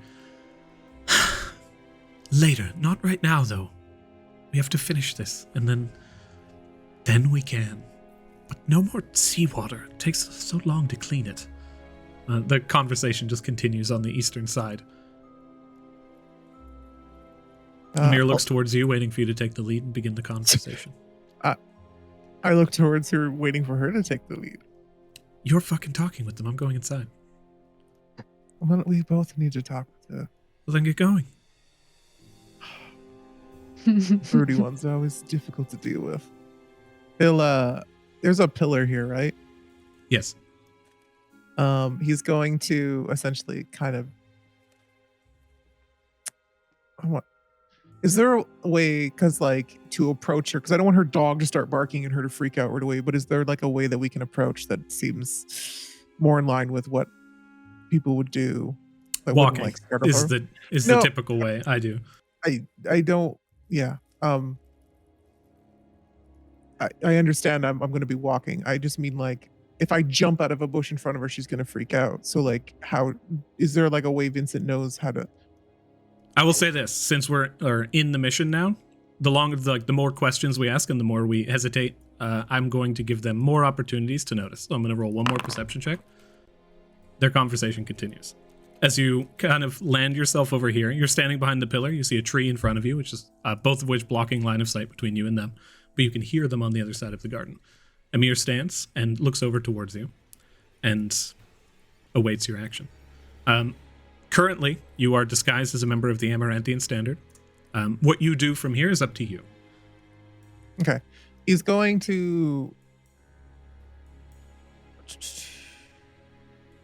yeah, he'll, I guess, just walk out. He'll try to, like, you know, look around like he's been scouting for a while and just sort of, like, walk over, but, like, raise his hand in a friendly manner towards her. Make himself known. I don't know where she is in the garden, because I can't see anything. As you kind of, like, you just, like, peek out through the garden. You can see she's sitting on this garden kind of upholstered chair over here and is currently talking with her dog. As you peek back, she's still just sitting there and she's just kind of looking around, just sits back and looks up towards the sky. Still hasn't noticed you. Okay, Vincent will just like walk up to her and kind of stand next to her and be like, so how's fuck? As you, like, they rolled real bad. As you approach and you just begin to speak, she just jars forward. The dog stands and looks over towards you and just, like, brings itself up full, and she places a hand. Sorry if I, like, startled you or anything. She begins to examine you up and down. Why are you here? Why are you not inside? I was told to go on patrol for the first hour or two, just to see if anything was suspicious or not. In the garden? No, I hopped the fence. I didn't want to go through the front door. Why? I was ordered to, dear. Sorry, he doesn't say dear. I keep getting into Vincent's mannerism. I was ordered to. Roll deception. Emir begins to approach as well. It's just like, nothing on the eastern side. She looks 26. Over. 26. Insight time. Natural 20. All right. Well, you should probably get to the sitting room then. Does Vincent know where that is in this room? Dog moves forward. Just begins to sniff you and kind of backs up. She looks down towards the dog.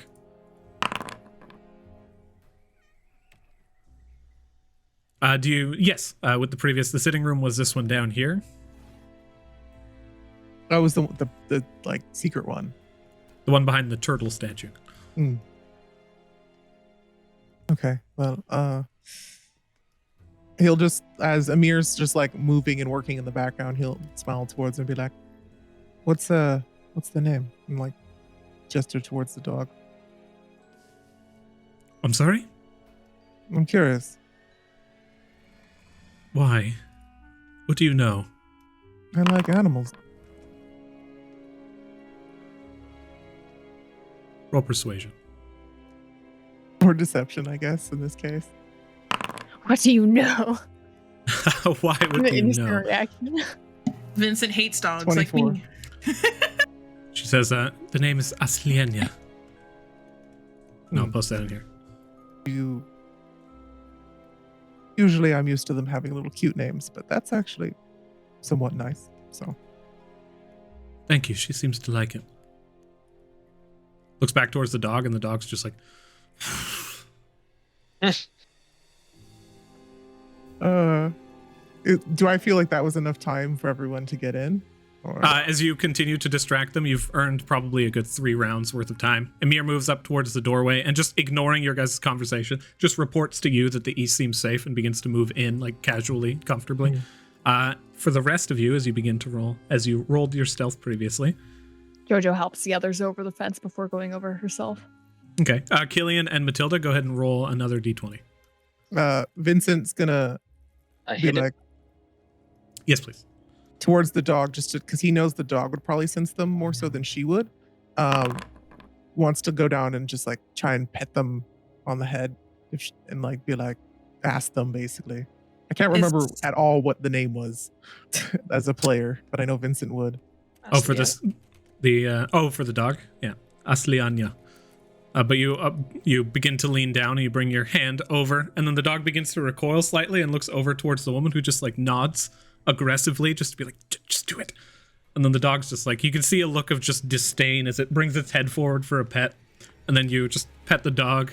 And Can then I begin to insight pass this? backward. Is this a druid? Yeah, Roll insight. Feel like Vincent would catch on by now, but he's still totally playing along. Killian, Jojo helps you over the wall, and you land on the other side. Another invisibly. nat 20, 27. And we will finish this, and then we will go to Matilda, who's raised her hand. This is either a druid or someone in dog shape, because this dog is far too intelligent and too cognizant. It seems as though they are pretending to be a dog, and this woman's just like, just do it. This is their nobility. Just do what they say, kind of thing. And as you, Killian, jump over the wall, Matilda, you had your hand raised. I did. You just said a D20. What kind of roll was it? It was just one additional D20. Basically, Okay, you have advantage on that previous stealth roll because Jojo is helping out. Oh, I understand. I was just confused if we wanted to add like an ability mod or if it was just a rando 20. Matilda, you are helped over the wall, and you just like wind up, over, drop down in one fluid motion. And Jojo, you hop up and land over the side of the wall. And as you kind of bring yourself down, your foot just clomps down on a small bit of rose bush, and just you can see it just kind of pass for a brief moment as the woman on the other side. Vincent's going to be petting the dog. The dog will have disadvantage on this. Jojo winces as she hears Ron in the back of her mind being like, oh no, the Not flowers. the roses, Jojo, not the roses. Not again. The woman stands up, looks over towards the rose bush, which is now just kind of finishing its little bit of movement, and is like, what was that? And just begins to move forward towards it. What was what? The roses. Something's here. Can he put his arm up to like stop her from, let me check it out. Roll persuasion. Oh my god. 26. As you wish. And she begins to back up, kind of mildly intimidated by your station. He'll go into like work mode and like start to scout it out and like move forward. Like he's really taking this seriously, but he knows what's going on. And he'll basically go up and give them some room and just kind of look it over and everything, and just be like, and like walk back over. I think it was like a rabbit or a squirrel or something. Roll deception on that one, because like half the rose bush was just like clomped down on by a half orc. Sorry, I didn't realize it Okay. was like a big thing. He would have sent like a raccoon or a skunk, something a little bigger. 24. She says, yes. The runks are rather bold this time of year, my lord. You see, she has no fucking idea what a raccoon or a skunk is. And as you guys move around, you see this individual placated by Vincent's current act, and you manage to make your way through safely into the laundry room / servant's entrance / hot room / various different things. As Emir looks over towards you guys, it's just like, all right, step one Can't see complete. them, but Emir's perception Can she see is us? more than enough to have noticed all of you. Vincent will just go back over and look at them, the lady and the dog, just before he leaves, and he's like, I guess I better head in now, but I'll see you around. He'll give them like a nice bow, like nobility would. Roll history. Not like a full nobility bow, but just like a gesture.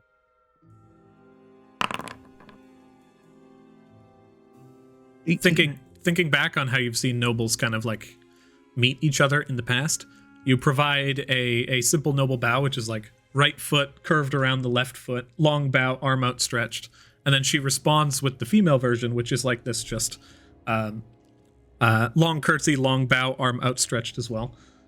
And then as you kind of begin to move your way back, this like just propriety of noble standard, you make your way back, close the door, and you've all entered into the first room of the manor, none the wiser. That went surprisingly well. Vincent's very impressed with himself. Of course he is. You guys smell something heinously bad within the room. Mo. Then you smell that smell dissipate into the corner. He'll look towards Emir and be like, so? All right. I tell you what. I'm going to move forward. Oh, and by the way, that he's whispering this. That dog outside, definitely not a dog. Definitely a person. All right, that's good to know. Hopefully we're done with them. They seem to have some magic about them. All right. I'll take the lead. She moves forward, shores up. Preps herself. Opens the door, takes a step forward, and is like, moves over just outside of you. Vincent, Jojo, you can still see her, and she's like, "What do you think you're doing here? Get over towards the Earl's room. Stand in front of the turtle. What do you think you've been doing?" And this woman just kind of like immediately looks over towards her, this half-elf woman. She's like, "Excuse me, what do you think you're doing here? I've been asked to escort the court here." That isn't important right now. There are people coming from the eastern side. Guards. I think there was Cyric. Something's off. Get to the front. Make sure you maintain a perimeter. Tell anyone else you pass along the way. And then I'm going to roll deception. She said the court, right? The courtier. Courtier. What is that? What does Vincent know of that? Roll history. I used my last history roll. No, that was about bowing and shit. You bowed real good. Same though. thing again. Okay. 18. Same thing? Okay. A courtier is someone who attends a royal court as a companion or an advisor to a king or queen. So this seems to go even higher than would have been previously expected, as it moves past the duke, past the earl, and there's someone related to the king or queen here right now within this room. Oh shit! Meaning the Amaranthian, Yes. like Edelweiss? Yes. Indeed. Okay. Which is kind of Vincent was hoping in a way because his uniform really matches with that. Mm-hmm. The woman looks Emir up and down for a brief moment and says, kind of just noticing the decoration on her clothing. Vincent will lean in through the door and kind of make himself known to her. She turns Give her a towards you nod. for a second and just kind of gives an immediate bow and stands up, just like at attention. And the other woman, kind of looking over towards you, notices the decoration on your outfit and does the same.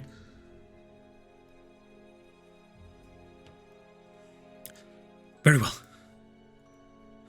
Please, just take a brief moment. How many did you see?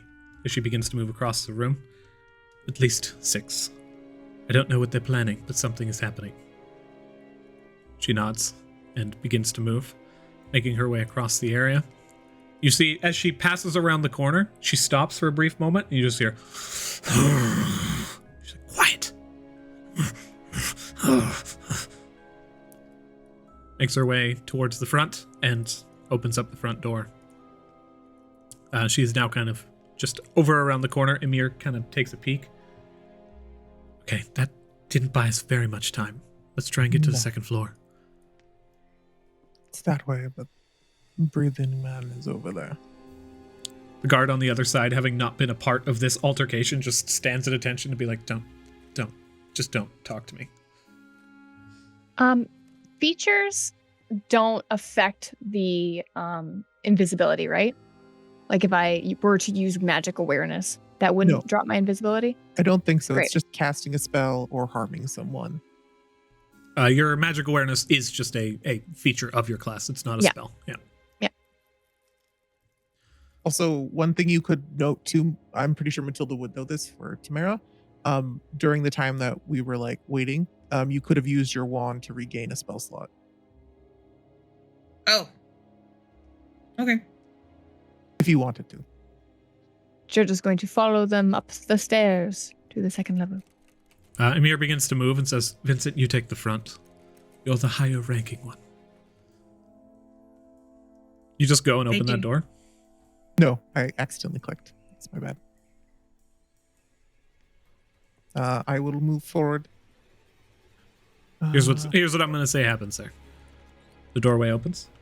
You see an individual, a halfling, who looks forward and sees the two of you and is just like, where's my guard? Does he look familiar in any way? Like his attire, does he seem like he could be the courtier or not at all?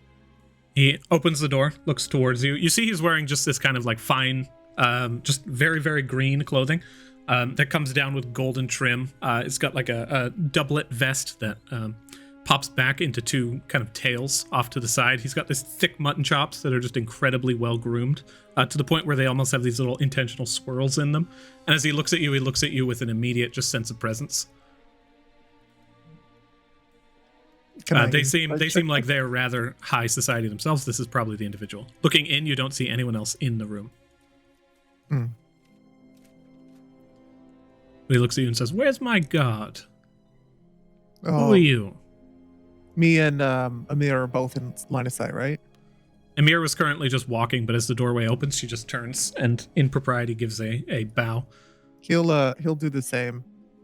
I'm sorry, my lord. There seems to be some issues outside. We're looking into it. Stay inside. Is there anything to be worried about? Not at all. Nothing we can't handle. I don't like conflict. Make sure it's handled quickly. Understood. Oh, and one more thing. Roll persuasion.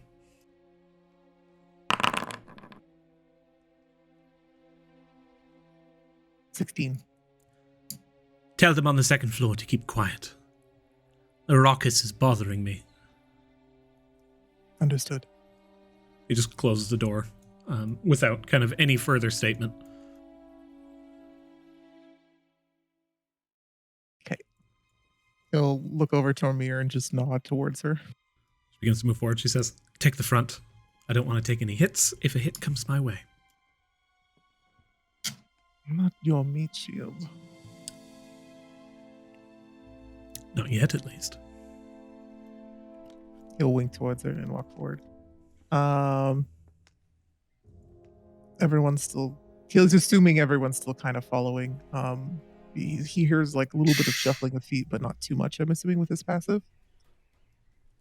With your passive perception, you can hear the shuffling of their feet. You can hear at least one of them. Okay. Yeah, he'll go over and kind of. He saw like the woman walk by this area, and then the guard was just immediately like, ugh. So yeah. Could he give him a little berth and go up this side? Absolutely. As you encircle the southernmost staircase. Oh, whoops. I'm in a wall. Pause. There we go. As you circle around the southernmost staircase, everyone kind of following suit, you see the individuals just like, and begins to move forward. Hold, and he'll put his hand up. Roll intimidation.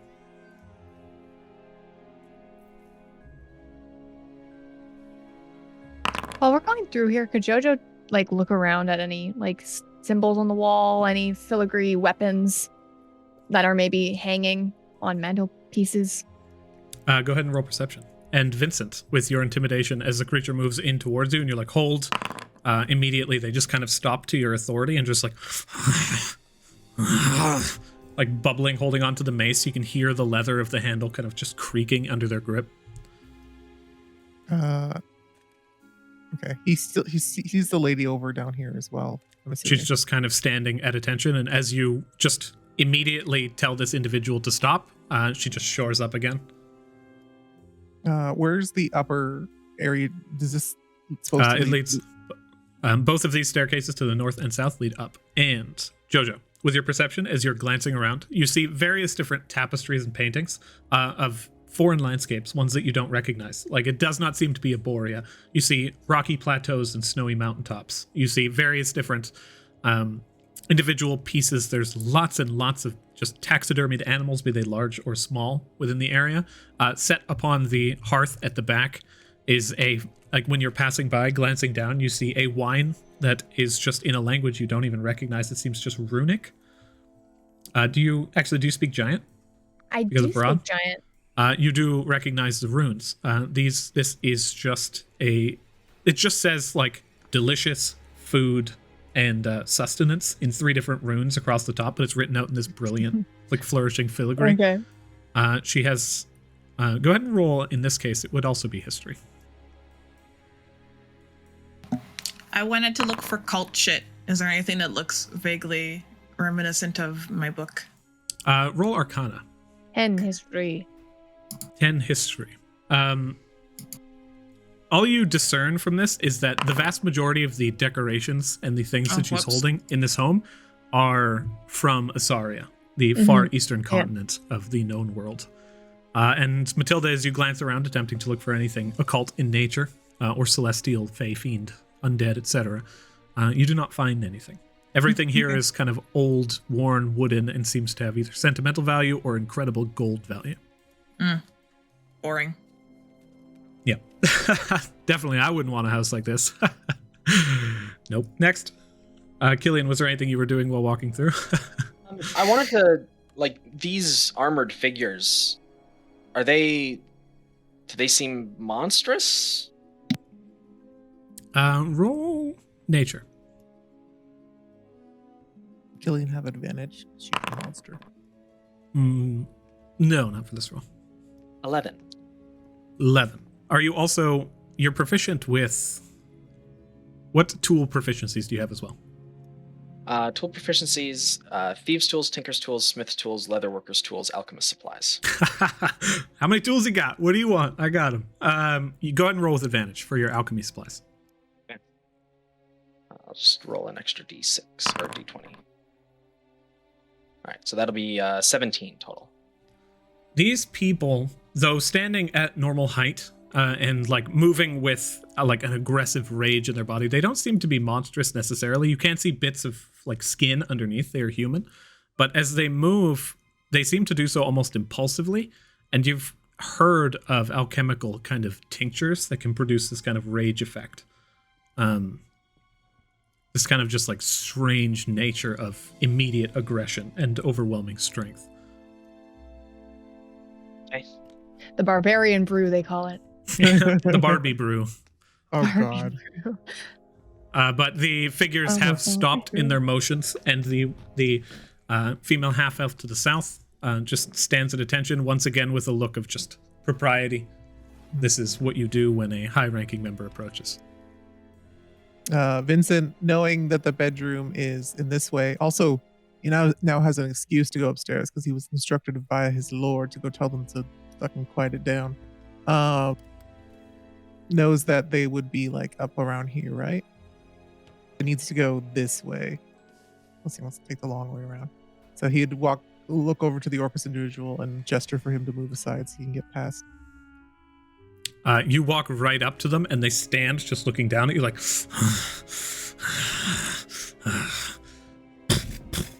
taking a few steps back around the corner, holding onto the mace and just kind of like tapping it against the wall almost intimidatingly as you begin to pass by. Emir follows suit.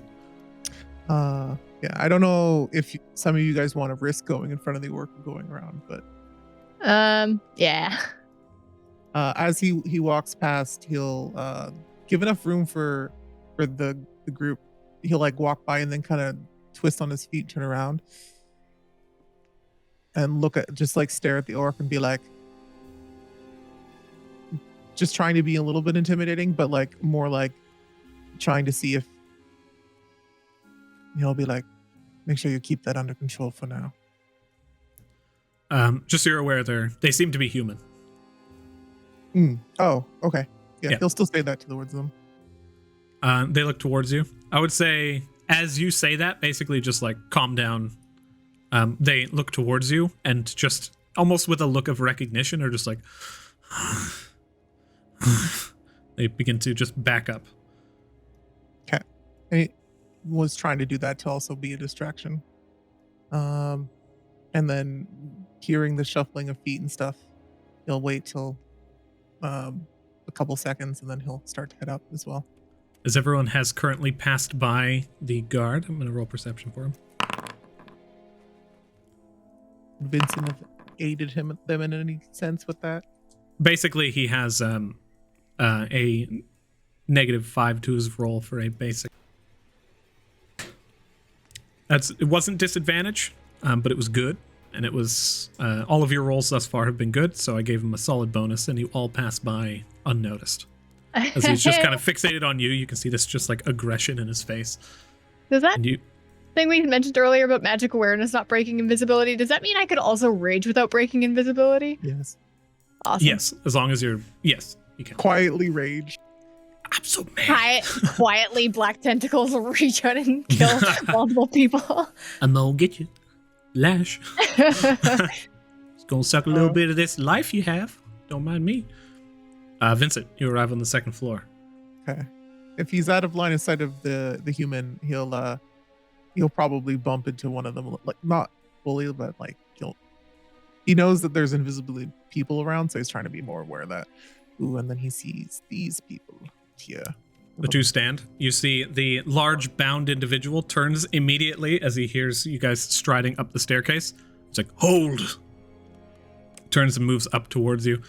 A large, kind of just head-shaved human. You can see this almost spiderweb-like tattoo from the back of his head spiraling around, and it encircles his eyes and comes down around his jaw, kind of lining it. And then he approaches you, wearing this just, like, furs. Very warm, standing directly in front of the warm hearth already. And he just moves and says, "The fuck are you doing on the second floor?" Our Lord has instructed us to come up and tell you guys to quiet it down. Which We want one? The ruckus. No point. Xiana does not like information that she is not aware of moving through her home. See, he's like struggling to find words. When he says who is it, he'll just point down. He looks down at the floor. I don't see anybody. He's the one right below us in the room. Name? Can Vincent insight, or not insight, just roll history to see if he recognized who that individual was? You may. Just because you've grown up within Amaranth, even before the nature of the dungeon. And you have a lot of experience within the Amaranthian Ward. He's going to... Anything to give him? Do I have any extras? Nope. Okay, I'm going to add +2 to this roll, just in case. It's not too bad, 17, with using my ring.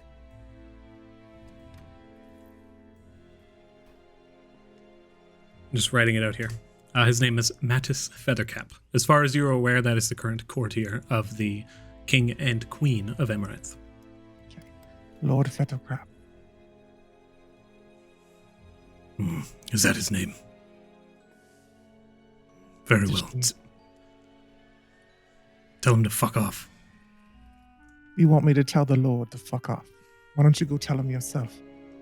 If you do it, I'm not gonna get killed. He'll just kind of smirk up towards him. Yeah, neither do I. Well, what do you want? I'll tell them. Like I said, he would like them to keep it down. He says he doesn't like the ruckus going on upstairs. Understood. Turns and just begins to slam on the ground as he makes his way over towards the door. Opens it and moves in. As he goes away, can Vincent subtly spell Charm Person on him? Absolutely. The other individual Had is a like bonding watching. moment. The other individual, he does seem to like you somehow. With your passive insight, you're just like, this guy's a complete a-hole, but he doesn't seem to hate you. As you subtly cast Charm Person. It does not have any material components, yes? No. Is there any way during that altercation I could have got a unsettling words off? What were your unsettling words? of the conversation that we had. Telling him to go tell the Lord to fuck off. Kind of like a little bit of a threat in there. All right, I like it. So unsettling words is another roll, yes? I roll a d6, which I will do now, and he minuses that from a save. So -5 from his wisdom saving throw for charm person. Wisdom saving throw. Seems like a very wise individual. With his lack of word play. That's a good roll. What is your spell save DC? It's 13. 13? -5 to his roll. With the unsettling words, he fails. He begins to move back, and he just kind of like continues just moving over through the area, passes by the window, moves over towards this door right here, opens it, moves in and says, "The Lord wishes for silence for a time. Now, I'm leaving." Closes the door again and just begins to make his way back. Opens this one this time and moves through, passes by the guard who he just kind of like pushes aside. And the half-elven man kind of just moves over, gives a nod. He's like, "Good one." Moves up towards you and is like, "All right, it's done." Can Jojo try and slip? Yeah, I was rolling on the second floor. I'd like everyone to roll another group stealth check. Ninja. Just to spice things up. No. Convince Ninja. him when he comes back, try and, because he knows this whole time he needs to keep these people talking and distracted. He's gonna be like, "So, do you usually have to deal with that type of stuff?" Yeah, you know nobility, the pricks. They just take and order, and then they sit. Weak, small. Small people, small minds. Well, they pay well, so. The half-elf just rolls their eyes and begins to look through the window. Can I insight just this individual? What was that I roll for? Go ahead and roll insight. Actually, with your passive, you determine that they're basically just like these uncultured individuals and turn their attention away. Huh? Jojo, you begin to move through the manor, unhindered and unnoticed. Emir moves around and says, she just kind of sits over here, sits down and looks over. He's like, "Oi!" She's like, "I'm on break." Leans back and just puts her head against the wall. He's like, Speaking "The of fuck which- is that?" She's with me. Roll persuasion.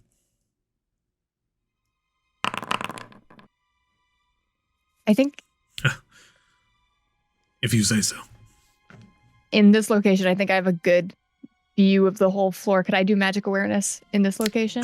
You feel a little odd because there's a half-elf literally staring right at you as he's looking down the hallway. There's a glass window in between. I'm going to go ahead and roll perception for them. Oh man. I believe invisibility, does that require an investigation check? If so, this is irrelevant. I don't know. Here, let me read it. Creature becomes invisible until the spell ends. Okay, so it just grants the etc. So what was that guy's new name again? The noble? The noble, his name was Mattis Feathercap.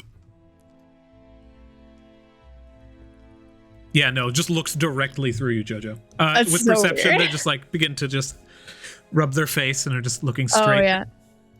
With 60 foot, I can get all the way down the hallway and all the way even on the balcony. With magic awareness, you take note that this, there is a taxidermied head of a deer over here, and there's divination magic specifically on its eyes. Oh, shit. On the far end of this hallway over here, you see a small bundle of flowers. One of the flowers has just this faint bit of evocation magic upon it. Okay. As far as you can see at current, the sources of magic, this individual has a magical sword. This individual has a magical shield. And that's about all you can glean from here. Amazing. Could I possibly make an arcana check to be like, what could that possibly be? Is it like a scrying type of thing? Like, is someone able to watch through those eyes somewhere else? You may roll arcana on this one. Would they be able to see through invisibility? 13? 13.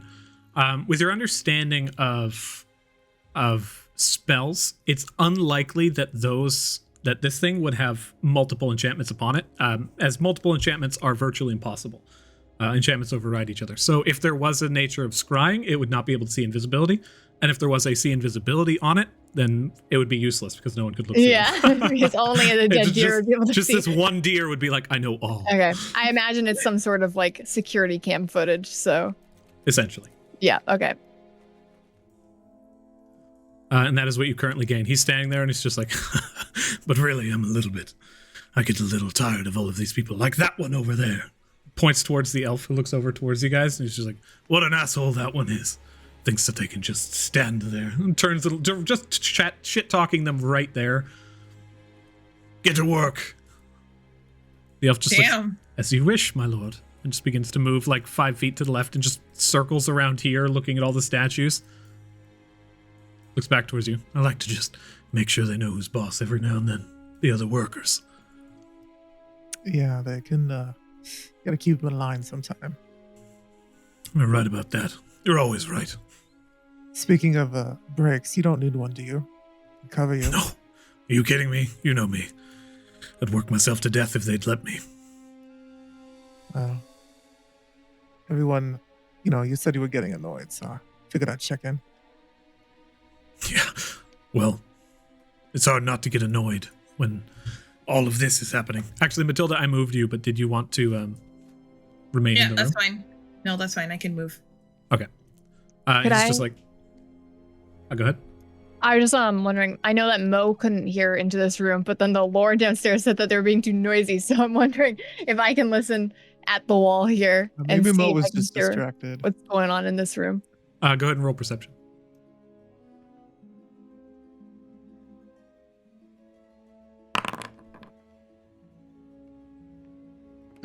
Eight. 8. You listen in, but it's nothing but just like... Okay. faint, muffled... Yeah, there's monkeys on the inside of there. Yeah. I work monkeys into every situation I create. Mm-hmm. I know that. It's just muffled voices on the inside. It seems like this room has specifically been soundproofed, but not particularly well. But you did notice, and take notice of the fact that they are audible from downstairs somehow. Ventilation, probably. Oh, so maybe we should go into the room with the courtier. I can go. I guess Vincent wouldn't know any of this, but yeah, he's just chatting with the Goliath. So I'll let you guys think on that. Yeah, you guys continue to shoot the shit over here for a brief time, and he walks over and like looks at the flower at the base of the statue, and it's just like, oh, I fucking love flowers. So beautiful. Okay. Essence of life. Yeah, they're pretty sometimes. By the way, before I say that, can I insight check this man? Does this man seem like if I told him what Emir came up with downstairs, that maybe some of Sirik's men are scouting the area because they're suspicious of the Lord being here, he would be the type to leave his post then? Or would he just send people out towards them? You can, roll insight. I'm fine with that.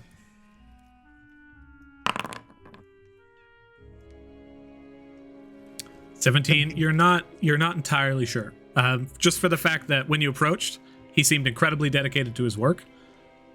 He seems to be a good friend of yours right now and seems to trust you. So whether or not he would leave, if you were like, hey, I'll take this, like go downstairs, Sirik's men are approaching. He seems battle hungry, but you don't gain any additional insight as to whether or not it would particularly work. He'll look up towards him as Emir takes a break. By the way, we did a scout earlier. We did see some individuals. I'm not sure if they're going to be any issue, but it could have been a part of Sirik's family.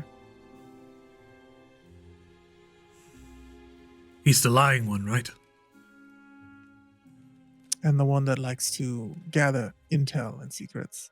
And the Lord being here and, the individuals, they might be trying to see what's going on. I'm sure your mistress wouldn't like that.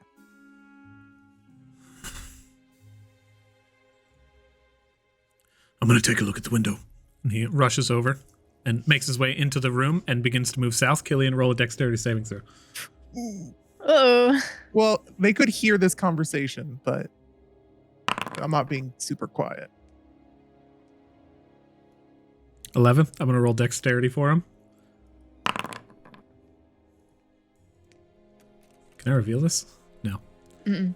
He moves forward. Killian, you're just like, shit! You dodge out of the way. As you desperately attempt to move at just the wrap, he's like, I'm going to look at the window. Turns and just begins to run. Just as he makes his way towards you, like stomping. You do manage to get out of the way, but I need you to roll stealth to attempt to keep yourself unnoticed as you dive as quick as possible. You have your goblin's nimbleness, right? What does that give you? I was just gonna ask if nimble escape would apply here in any way. Literally says nimble. All it does is give me the ability to use it as a bonus action for disengage or hide. That just means that you're exceptionally quick at doing it. So I would say this does give you advantage on the stealth roll. Woohoo! Yahoo! Yahoo! Should we do all 3 jumps? Thank you. Hey, if he notices you, it's because you shouted that out. He's not actively paying attention, so I'm going to use his passive perception, which meets your roll. Oh. I would say Poser usually. Oh, in this case, it ties. Yeah. Okay, new roll. Go ahead and roll stealth again. Not advantaged? No, same roll. Just go ahead and re-roll. New contest. Okay. In this instance, you dodge out of the way. You land, like place a hand, skim your way across, and he just boom, boom, boom, boom, stamps over to the side. Now standing directly next to Jojo, he just throws open curtains, and you just see a wooden wall. With your magic awareness, that would still probably be up at this point. You can see this faint bit of illusion magic over top of the wood. You see through it, and you see a glass window. As he sits there and just looks through, he sees a few guards that are now amassing at the exterior of the manor. He's like, oh, fuck, he's right. Moves over, kind of approaches up, and it's just like, fuck. Oh, something's happening. And it's going to be so fun. Well, I won't hold you back from that if you want to get in first. Give you the first couple of rounds. You see Maybe a smile. get you all the glory for your mistress. He tries to butter it up for him to make it seem like if he does this, she's going to be very happy. Roll persuasion. You can see he's completely just sitting back and, oh yeah, you have silver tongue. He pats you on the shoulder and he's like, I owe you one, bud. He runs past you and he stops for a second and he turns around and he's like, what was your fucking name? Isaac. Right. Sick. See you, dude. And he turns and begins to trance his way down as he makes his way to the first floor. Jojo, having seen him interact with this illusion, you can now just see through it. Your magic awareness already dictated that the wall was illusory in the first place. And as you look down, you see him kind of just stomp his way out and begin to talk to the other guards. Okay. Did he signal for the elf individual to follow him, or is he still up here? Still up here. They just look over towards you. In the meantime, Killian and Matilda, what are you doing right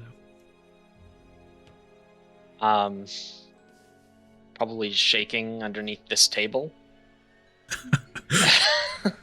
Matilda, you notice the faintest little bit of a vase kind of clattering back and forth. I'm just like watching, and I'm sincerely hoping that Mo is putting those stones in the vents, because now that we know the information that they might be connected by vents, if there's a stinky smell that starts happening in this house, that noble's gonna be like, blah, blah, blah, blah, blah, blah. Terrible smell in my room, blah, blah, blah.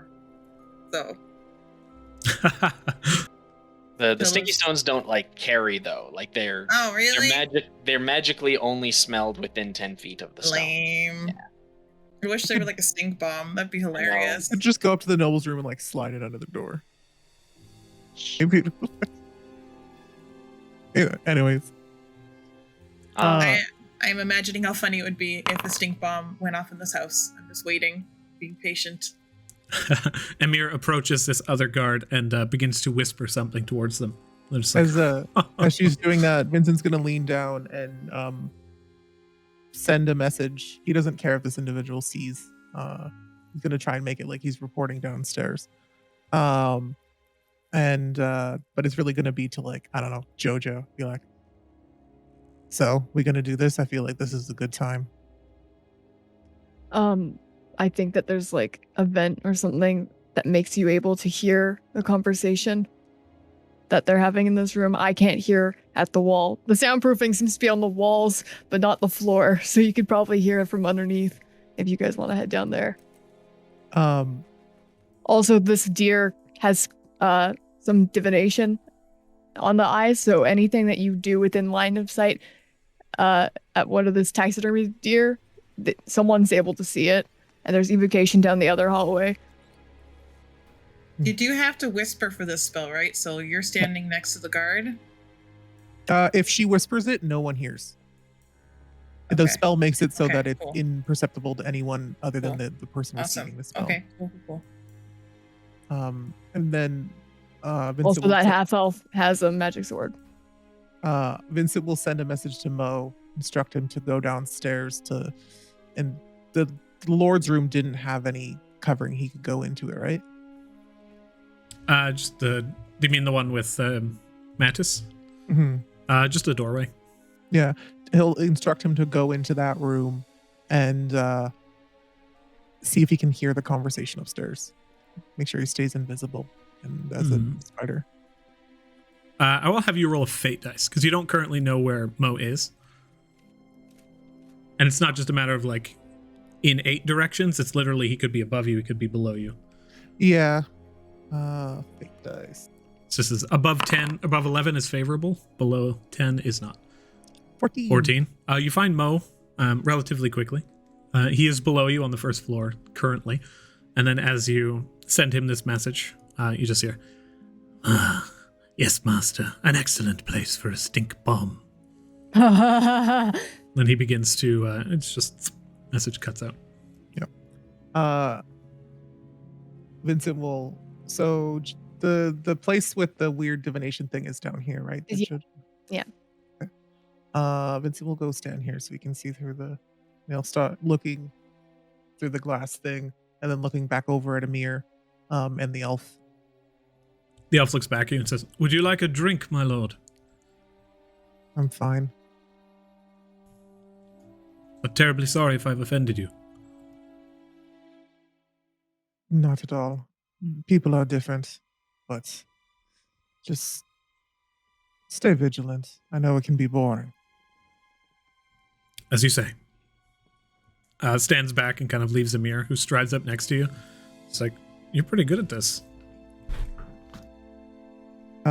He'll like lean down to be like, they're having private conversation talk above this person's station. And he'll just whisper in her ear, I can be a lot more if you want me to. Calm down, Hotshot. And he'll lean back just like perfectly and like nothing happened. At current, is anybody, what does everyone do, basically? Mo takes a hot minute before he actually has no means of getting back to you. Yeah, after about a minute or so, I'll send another message, kind of like I'm checking in and seeing what's going on. And basically I want to give Mo a little bit of time, but like the information from what they're discussing in the room is secondary to getting her. So this is a good opportunity to get her and get out, and he doesn't want to waste it. So he'll give Mo like a minute or two to see what he can get, because it's still going to take Goliath guy quite a while to like run downstairs, gather people, go outside, see what's going on. He's hoping it's at least 10 or 15 minutes. So we'll give Mo like a minute or two and then message him back. You receive a message. Mo has been listening, and he says, it is difficult to hear their conversation. They are being very quiet. I've heard a few small utterances. Something about a man named Jarl Pontin. GTC.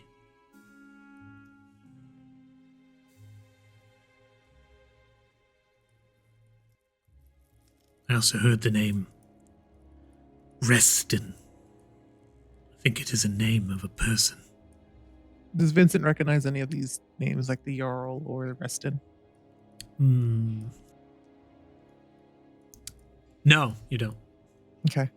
He'll note it, and he'll just basically say, okay, come back up to the second floor. Stay with us. We're probably going to make a move. And then he'll send a message to all three of them, Matilda, Killian, and Jojo, and be like, now's the best time. We have to make our move now. And he'll also lean down to... he'll send a message to Emir. He doesn't trust that the elf guy might not hear this one, just to make sure it's 100% silent.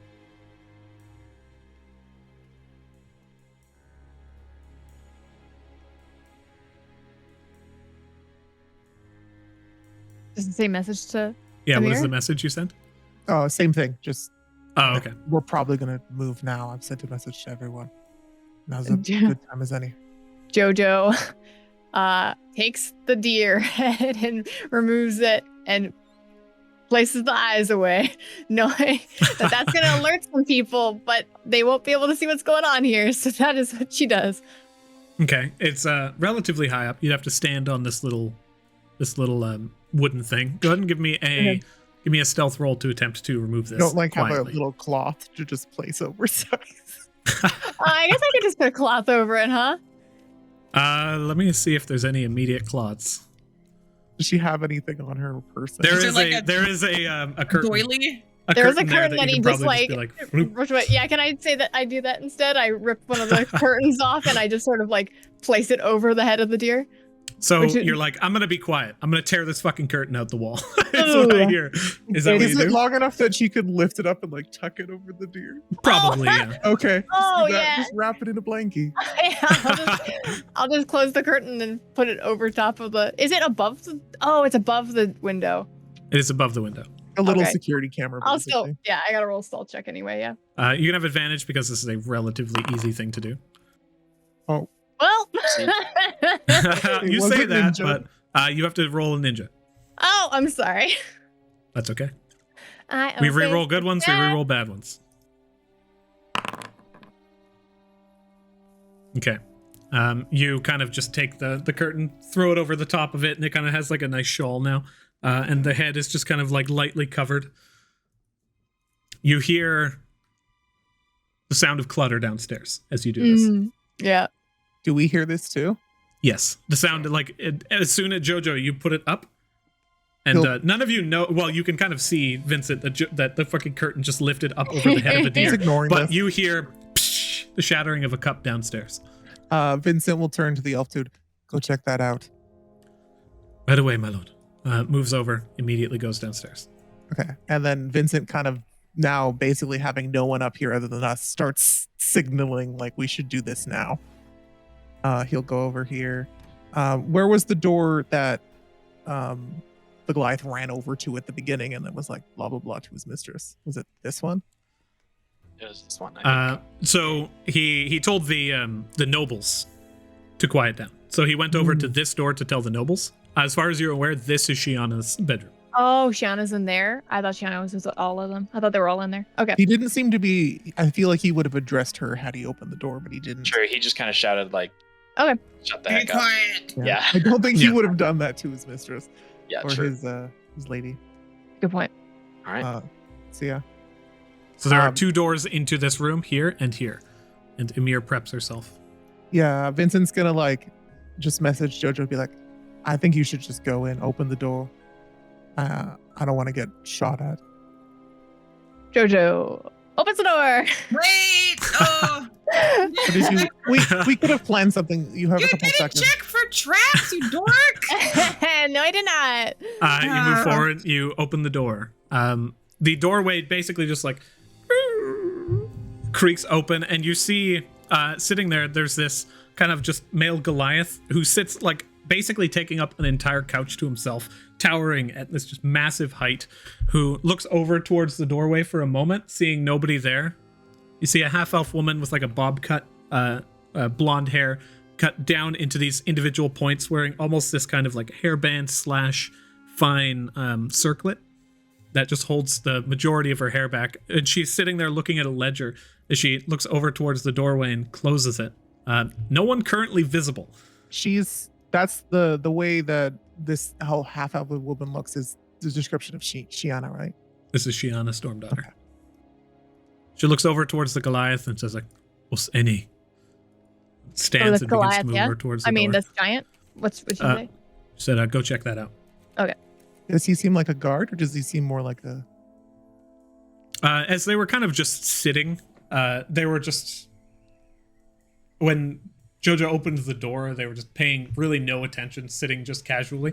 They seem to be some kind of a guard, but they are relatively close of a relationship as far as you can immediately infer upon seeing them just casually with each other. They move up towards the doorway and enter out, looking around for a brief moment. Which way does the door open? Matilda would have gone on the side that the door, because the door either opens this way or that way. She would have gone on the other side and then tried to see if she could squeak in if they move out of the door. The doorway opens inward this way, so the door is currently like this. Okay. Roll dexterity as they stand and begin to move forward. Let's see if you can get out as faster than they can get towards you. I want Vincent to run over here too if he hears them coming towards there. He's just going to try and sneak, so he's standing around the corner. I'd say you have a fair bit of time to circle around there. Okay, Matilda, don't fuck this up. Do you want me to do ninja roll or do you want me to do a regular roll? Ninja, please. Ninja, okay. Okay. You kind of squeak in fast as you can, and the Goliath warrior rushes out, kind of looking around. You see them take a large kind of just mace hammer. It's got this just spiked barbed back and a hammer front. And as they begin to move forward,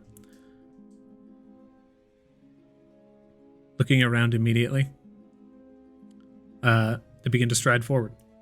Killian, you were currently standing there. What do you do? Pretty tall, pretty big strides, right? Pretty big. Pretty big strides. Can I attempt to acrobatics between his legs? Hey! Sick. Roll acrobatics. So rarely do we get an acrobatic maneuver in this game.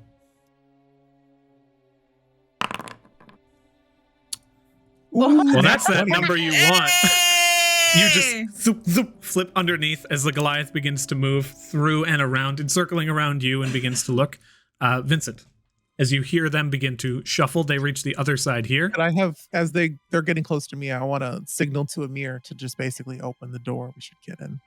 Okay, she opens the door, and as you continue to move, the Goliath sees you and is like, "Halt!" Oh, we couldn't have done this fast enough in timing to get over there, up and through the door in the time that it came around. Well, roll dex, just a general dex check against their general dex. 16. Emir rolled a 19. You open the door and begin to move in.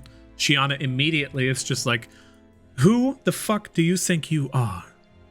Why are you here?" And as they hear that, the Goliath rushes kind of forward back towards the area. Vincent, as you enter into the room. Do I get over there? Do I 16? Yeah, you made it in. I can say that you're here for sure. And then close the door. The Goliath moves forward, and as you close the door behind you, this is initiative. Hell yeah. As soon as you guys move in, you just slam the door behind. Emir standing here, the Goliath rushes around, and as the entire room around you is just beginning lit, the Goliath just rushes forward, door closes. Y'all start something. Hell yeah. This went surprisingly very well, guys. Yeah, there's a lot of good rolls here. I have this has never worked out ever in a campaign. Oh. Did You I rolled roll stealthy, Matilda, but you rolled real well. Yeah. Damn. Bad. Oh, Adrian, when Bianca said I did that thing for the spell retrieval, I would have done that. I just didn't want to interrupt the flow of RP. So I was like, yeah, that makes sense that I would have done that while we were waiting. That's totally cool. I get really absorbed in what's happening, so I sometimes forget about that kind of stuff. Yeah, that's why I like to remind people of, because I know a lot of times these, especially the new items and stuff, it's like It's always hard to remember in the moment. As you enter into the room, Xiana looks towards you, and as the door closes behind, the other door is still currently open. She sees the two of you, and it's just like, "Get in here!" Grabs the ledger, like puts it underneath her, Can her Vincent arm. lock the door? Is there like a little lock on it? There are locks on the door, but it is not currently your turn. Oh, okay. She grabs the ledger underneath her hand, and you see her pull a small book out of the side of her pocket and flips it open, looking towards the two of you. "I don't know who you are. I don't know what you want. This was a mistake." Pulling open the book, the pages begin to flitter through. She stands, raises a hand, ledger in it, and just points one finger towards you all as a small red bead appears. Flies in towards a lot of you. I need a dexterity saving throw. Oh boy, that's a fireball. She's gonna fireball herself? Wow. Dex save? A dexterity saving throw. Everyone? Everybody in the room. All right. Let's go.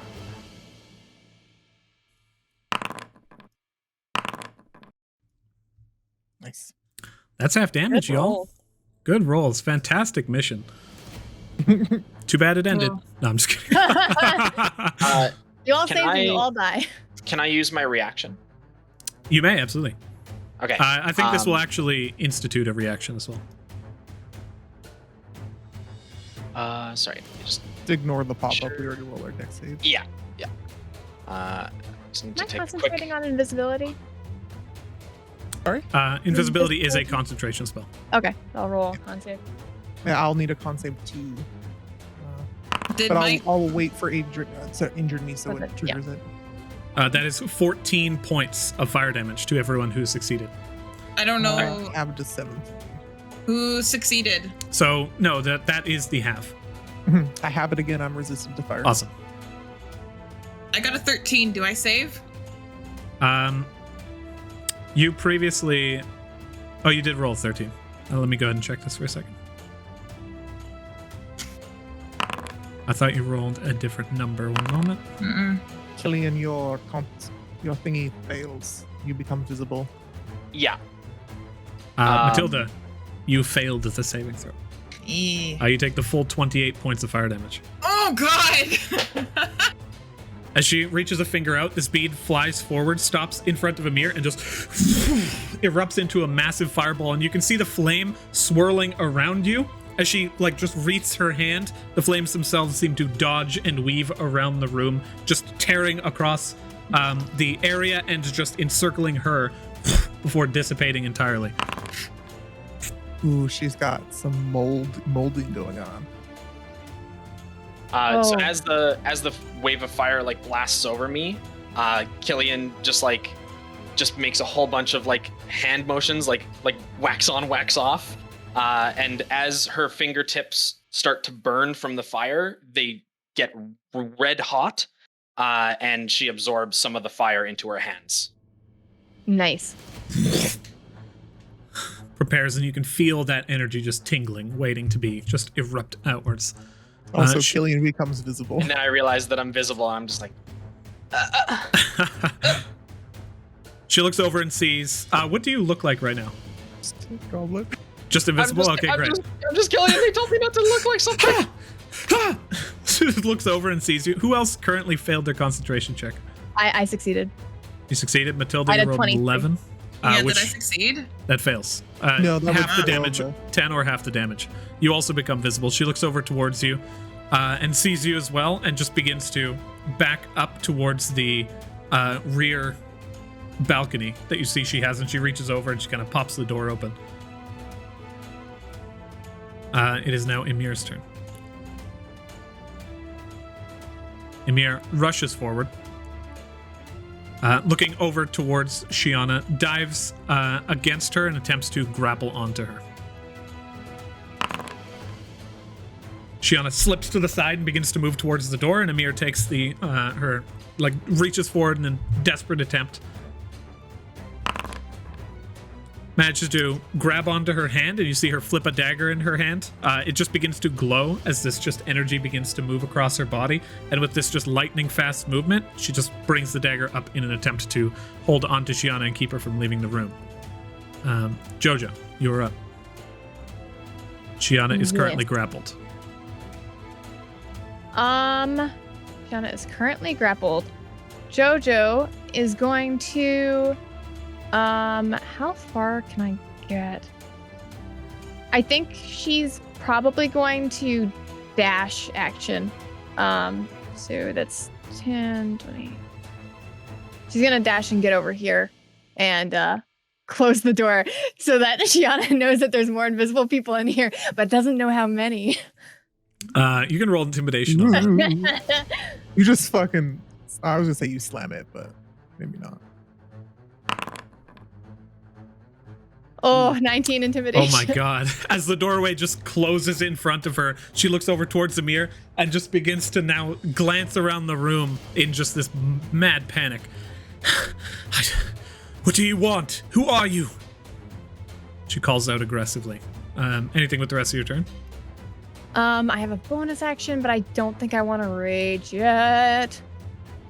No, I think that is it for my turn. Just gonna hold my ground here. Alrighty, Vincent, you are up. Based on what Emir told us about her little, I can take a person with me. Do we need to knock them unconscious first? She would have shared the information on that. It actually lines up exactly to the item that you were given previously by Carmina Valentine. That's in what I that thought. she needs to be unconscious and the item needs to be held to her for 1 minute. For 1 minute. We could just take the body and run after we knock her out. But Take the body and run, son. but I will look over at this door. Did Emir lock it before she ran away? Which door? The This one? right now. Yeah. I thought you had. No, No, our not quite yet. turns hadn't started yet. So. Okay. Emir has fast hands, so she would have done that. Reach back, runs forward. Vincent will look over towards Killian and just like lock the door behind you. And he'll take a step forward. My dear Xiana, I think it's about time you got reacquainted. And he's going to cast a spell on her. Bonus action, unsettling words. Only -1 to the roll.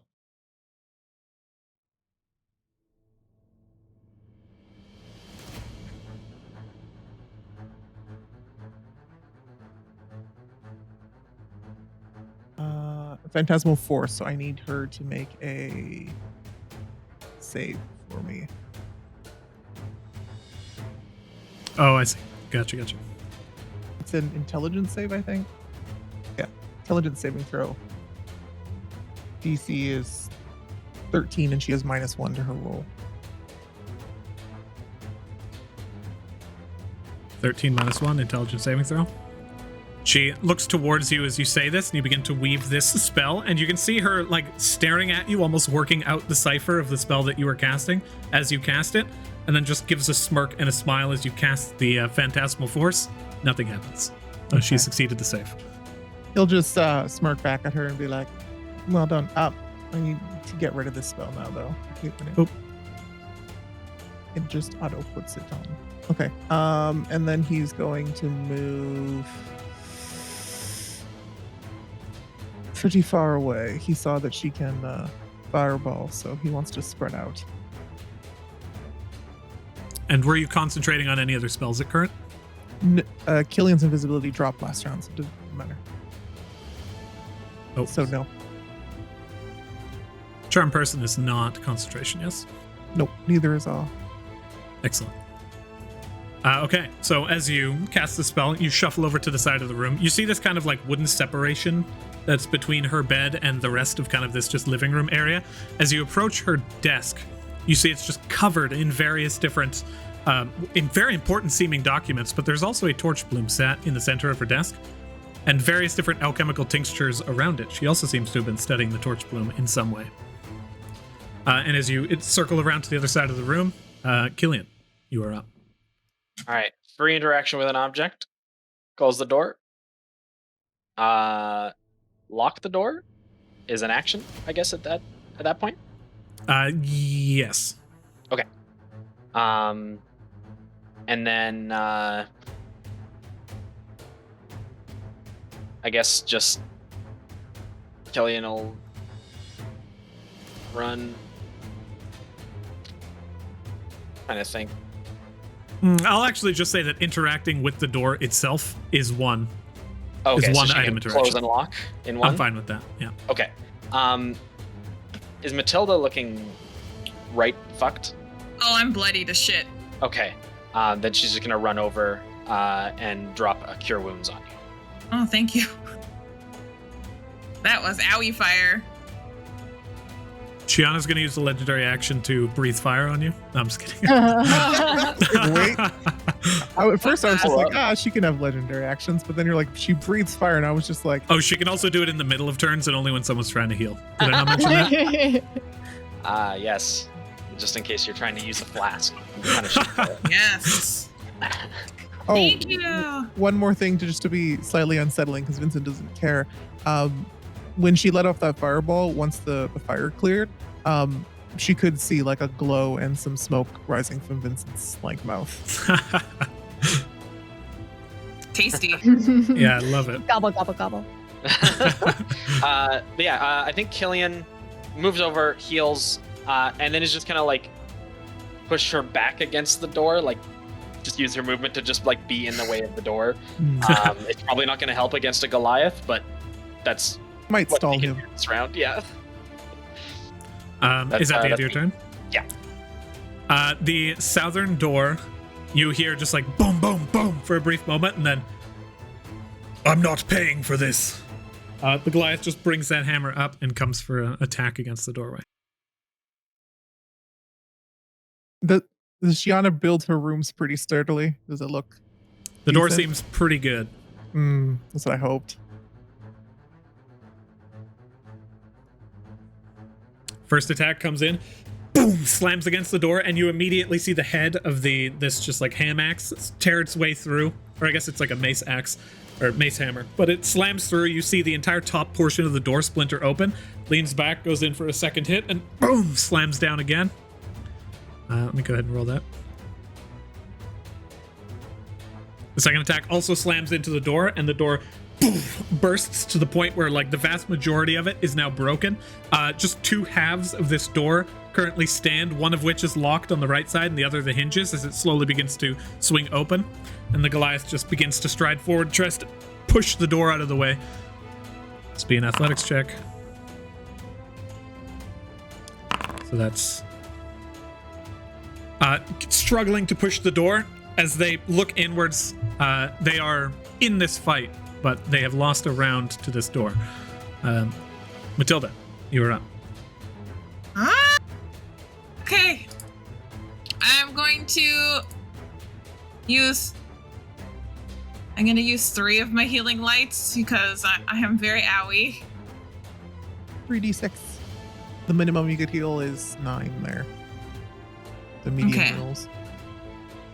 Plus 2d. Oh, not 22d6. Haha. Plus 2d6. And then normal. And Okay. So we also have Ten. minimum half, so 6, Yeah, 12, so it'd be- 18, be 9. So you're good, you're above half. Okay. I just said 20. I don't have any more of those, so that goes away. Okay. And then, so I've healed myself. I'm gonna move.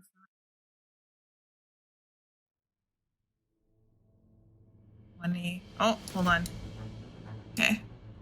20, 25. Okay. And then can I still see the ogre dude? Actually, hold on. I want to cast Guiding Bolt on this jerk. Okay. Okay. You bring back and you begin to weave the arcane spells across your hand and you let loose. Okay, I attacked someone already. Let me attack. Oh, I have to okay. Boop, boop, boop. Come on! Normal. I can't guide myself. Damn. Well, guidance doesn't affect attack rolls. Nice. Nice. That hits. As you bring both of the wands that you have to flourish and just let loose this spell, this white bolt of energy flies over, lobbing towards them, and as it hits them, their entire body becomes outlined in this faint shimmer.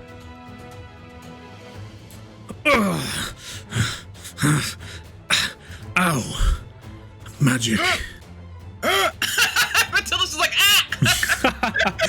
Oh, they got your number. They saw that. They seen it. And as you duck behind the wall, kind of just breaking line of sight. Is that the end of your turn? Yeah, it is the end of my turn. Beginning of a new round. Xiana looks around you and says, "All of you get away!" And reaches forward and grabs onto something on her chest. I need Jojo, Emir, and Matilda to roll a dexterity saving throw. Actually, this is a strength saving throw. Oh, fuck! Adrian! Sorry about that. Yeet. Oh, no. Matilda! Ah! 2020. Probably just gonna blast you back Emir onto as the well. bed. Strength save, Emir.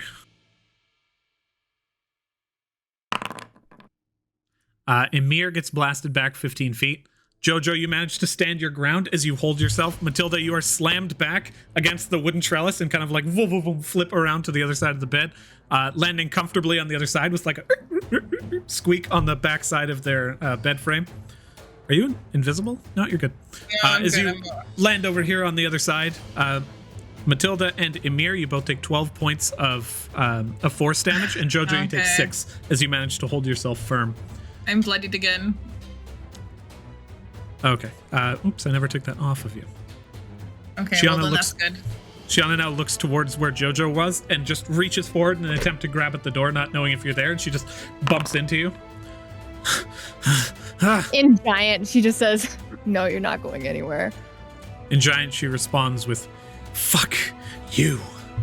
Oh, wow. Yeah, my con save was 22 to hold invisibility. 22. Brilliant. And let me see. Bonus actions, my friend. Oh, you know what she does? She reaches into her back pouch. You see her take that ledger that was in her hand, and she just fucking tosses it behind her as it hits the ground. She reaches into a pouch and she pulls out this little stick that goes and extends into a quarterstaff. Oh! And that is the end of her turn. Emir. Ooh, is she a monk? Neat. Emir, who is... Oh, you are also prone, which I forgot to mention. Oh, I'm lying on the bed? Yes. It's comfortable on the plus side.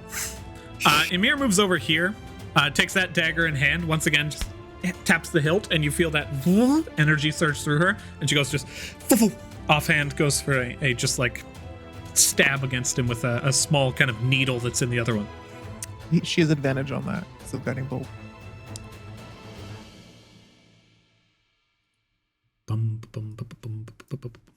Come on, one shotty them, Emir.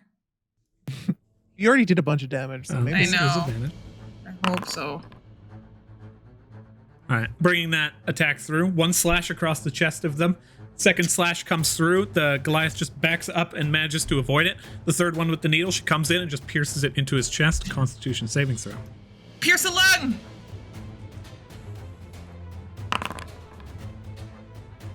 Hit something important. The Goliath begins to just like flex and just bursts the chest out as Emir pulls back, unable to pierce directly through his skin deep enough. As she looks at the needle, she just tosses it off to the side. But the Goliath takes a fair little chunk of damage here. Oh, yeah. Do you look kind of bloodied? No. Big boy. Emir will then... She used her bonus action. Emir stands her ground here currently, just like bobbing and weaving, trying to keep the Goliath out of the room. Jojo, you are up. So Jojo is going to invisibly just gonna back up over here, provoke an attack of opportunity. If she I takes don't it. think she can, because you have to like. She You can't need see. to see. She can. She would just have disadvantage. Yeah. She's aware that you're there, but I don't think she's going to use her reaction for that. Okay. As my bonus action, I'm going to rage. Quietly. Well, I can't concentrate on matter, yeah. spells, so I'm going to become invisible anyway. Gotcha. So Wild Magic Surge is Protective Lights. Yeah.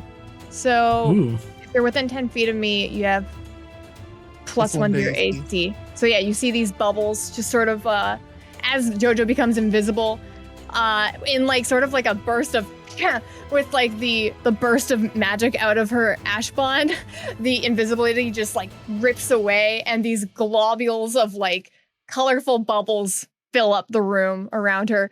And she charges at Xiana again and goes for a grapple. There you go. You rush towards her. She's just like, for fuck's I love that. sake. And that's about as far as she gets into her statement. Yeah, so advantage with athletics because I'm raging. That is a 25. 25 to attempt to grapple onto her. Yes. That's pretty good. What is your... You grapple her. She can't succeed. You run forward, and as she just like desperately tries to get out of your grasp, you just latch onto her with just a crushing grip. How much movement did I use total? It was 5. It was 5, 10, 20. I have 10 feet of movement left. With her, I could do 5 feet, right? Yes. I'm just gonna drag her. Oh wait, that'd be 10 feet. I can't move here. There's a table. Oh, you can. It's just difficult terrain, yeah. Oh, can I move there? It's difficult terrain, so you actually wouldn't be able to. Okay. I guess I'll stay where I am then. You grapple onto her. Or- She's currently grappled. I'll just move in front of the door so that no one can get out. Yeah, but I'm grappling her. How much do you want? Who's paying you for this? She just is silent. Silent, bubbling rage. Yeah. At the end of your turn, Vincent, you are up. Okay. Vincent, hearing that, is just going to kind of walk over the Goliath. I doesn't want to get too close. He's kind of near Matilda. Still want to splitting up, going over to here, just kind of like looking over her stuff casually, and then looking back over towards. Oh, they're not for sale, dear. And how is JoJo grappling her? Did you just come up and give her like a big bear hug? I think like she's just like wrapped around, trying to like restrain the arms mostly because she knows that she's a spellcaster. Although she took out this bow staff, so just trying to use the bow staff against her, grappling her with her own bow staff. Actually, yeah, that's what she's doing. Cross-checking her. Yeah. Vincent's gonna look at both the Goliath and her. But it'd be nice if you dropped your things, and he's gonna cast command on them. On both of them? Mm-hmm. I'm gonna upcast it to level 2. Alrighty. Let me find it. Sorry. Because you must be targeting. It'll only let me target one person. You can just target one, and then I can. Oh, I think if you. Oh, that's true. You upcast it after you target, so that's totally fine. Target whichever one, and I'll do the other. I think I'm good. I targeted it after. Oh yeah, it worked. Let me just go ahead and roll these. Xiana looks towards you and is just like, "Fuck off! All of you, fuck off right now! I don't have time for this shit! Guards!" Begins to call out. The Goliath is just like, as if, and throws down his weapon into the ground and just looks down for a brief moment, seeing that he just complied with this.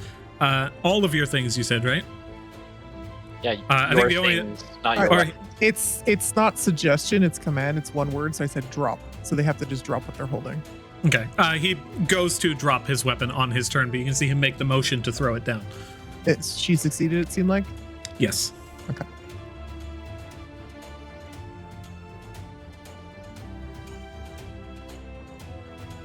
Is that the end of your turn?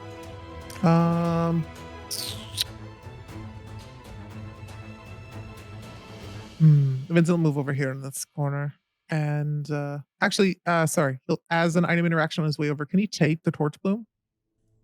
Yeah, you reach over, you scoop up the torch bloom, and you begin to move. You can see it's attached to these like little wires that are feeding it with this red liquid, and you kind of just like pull it out of this contraption and move in. Okay. And he'll like place it inside his lapel.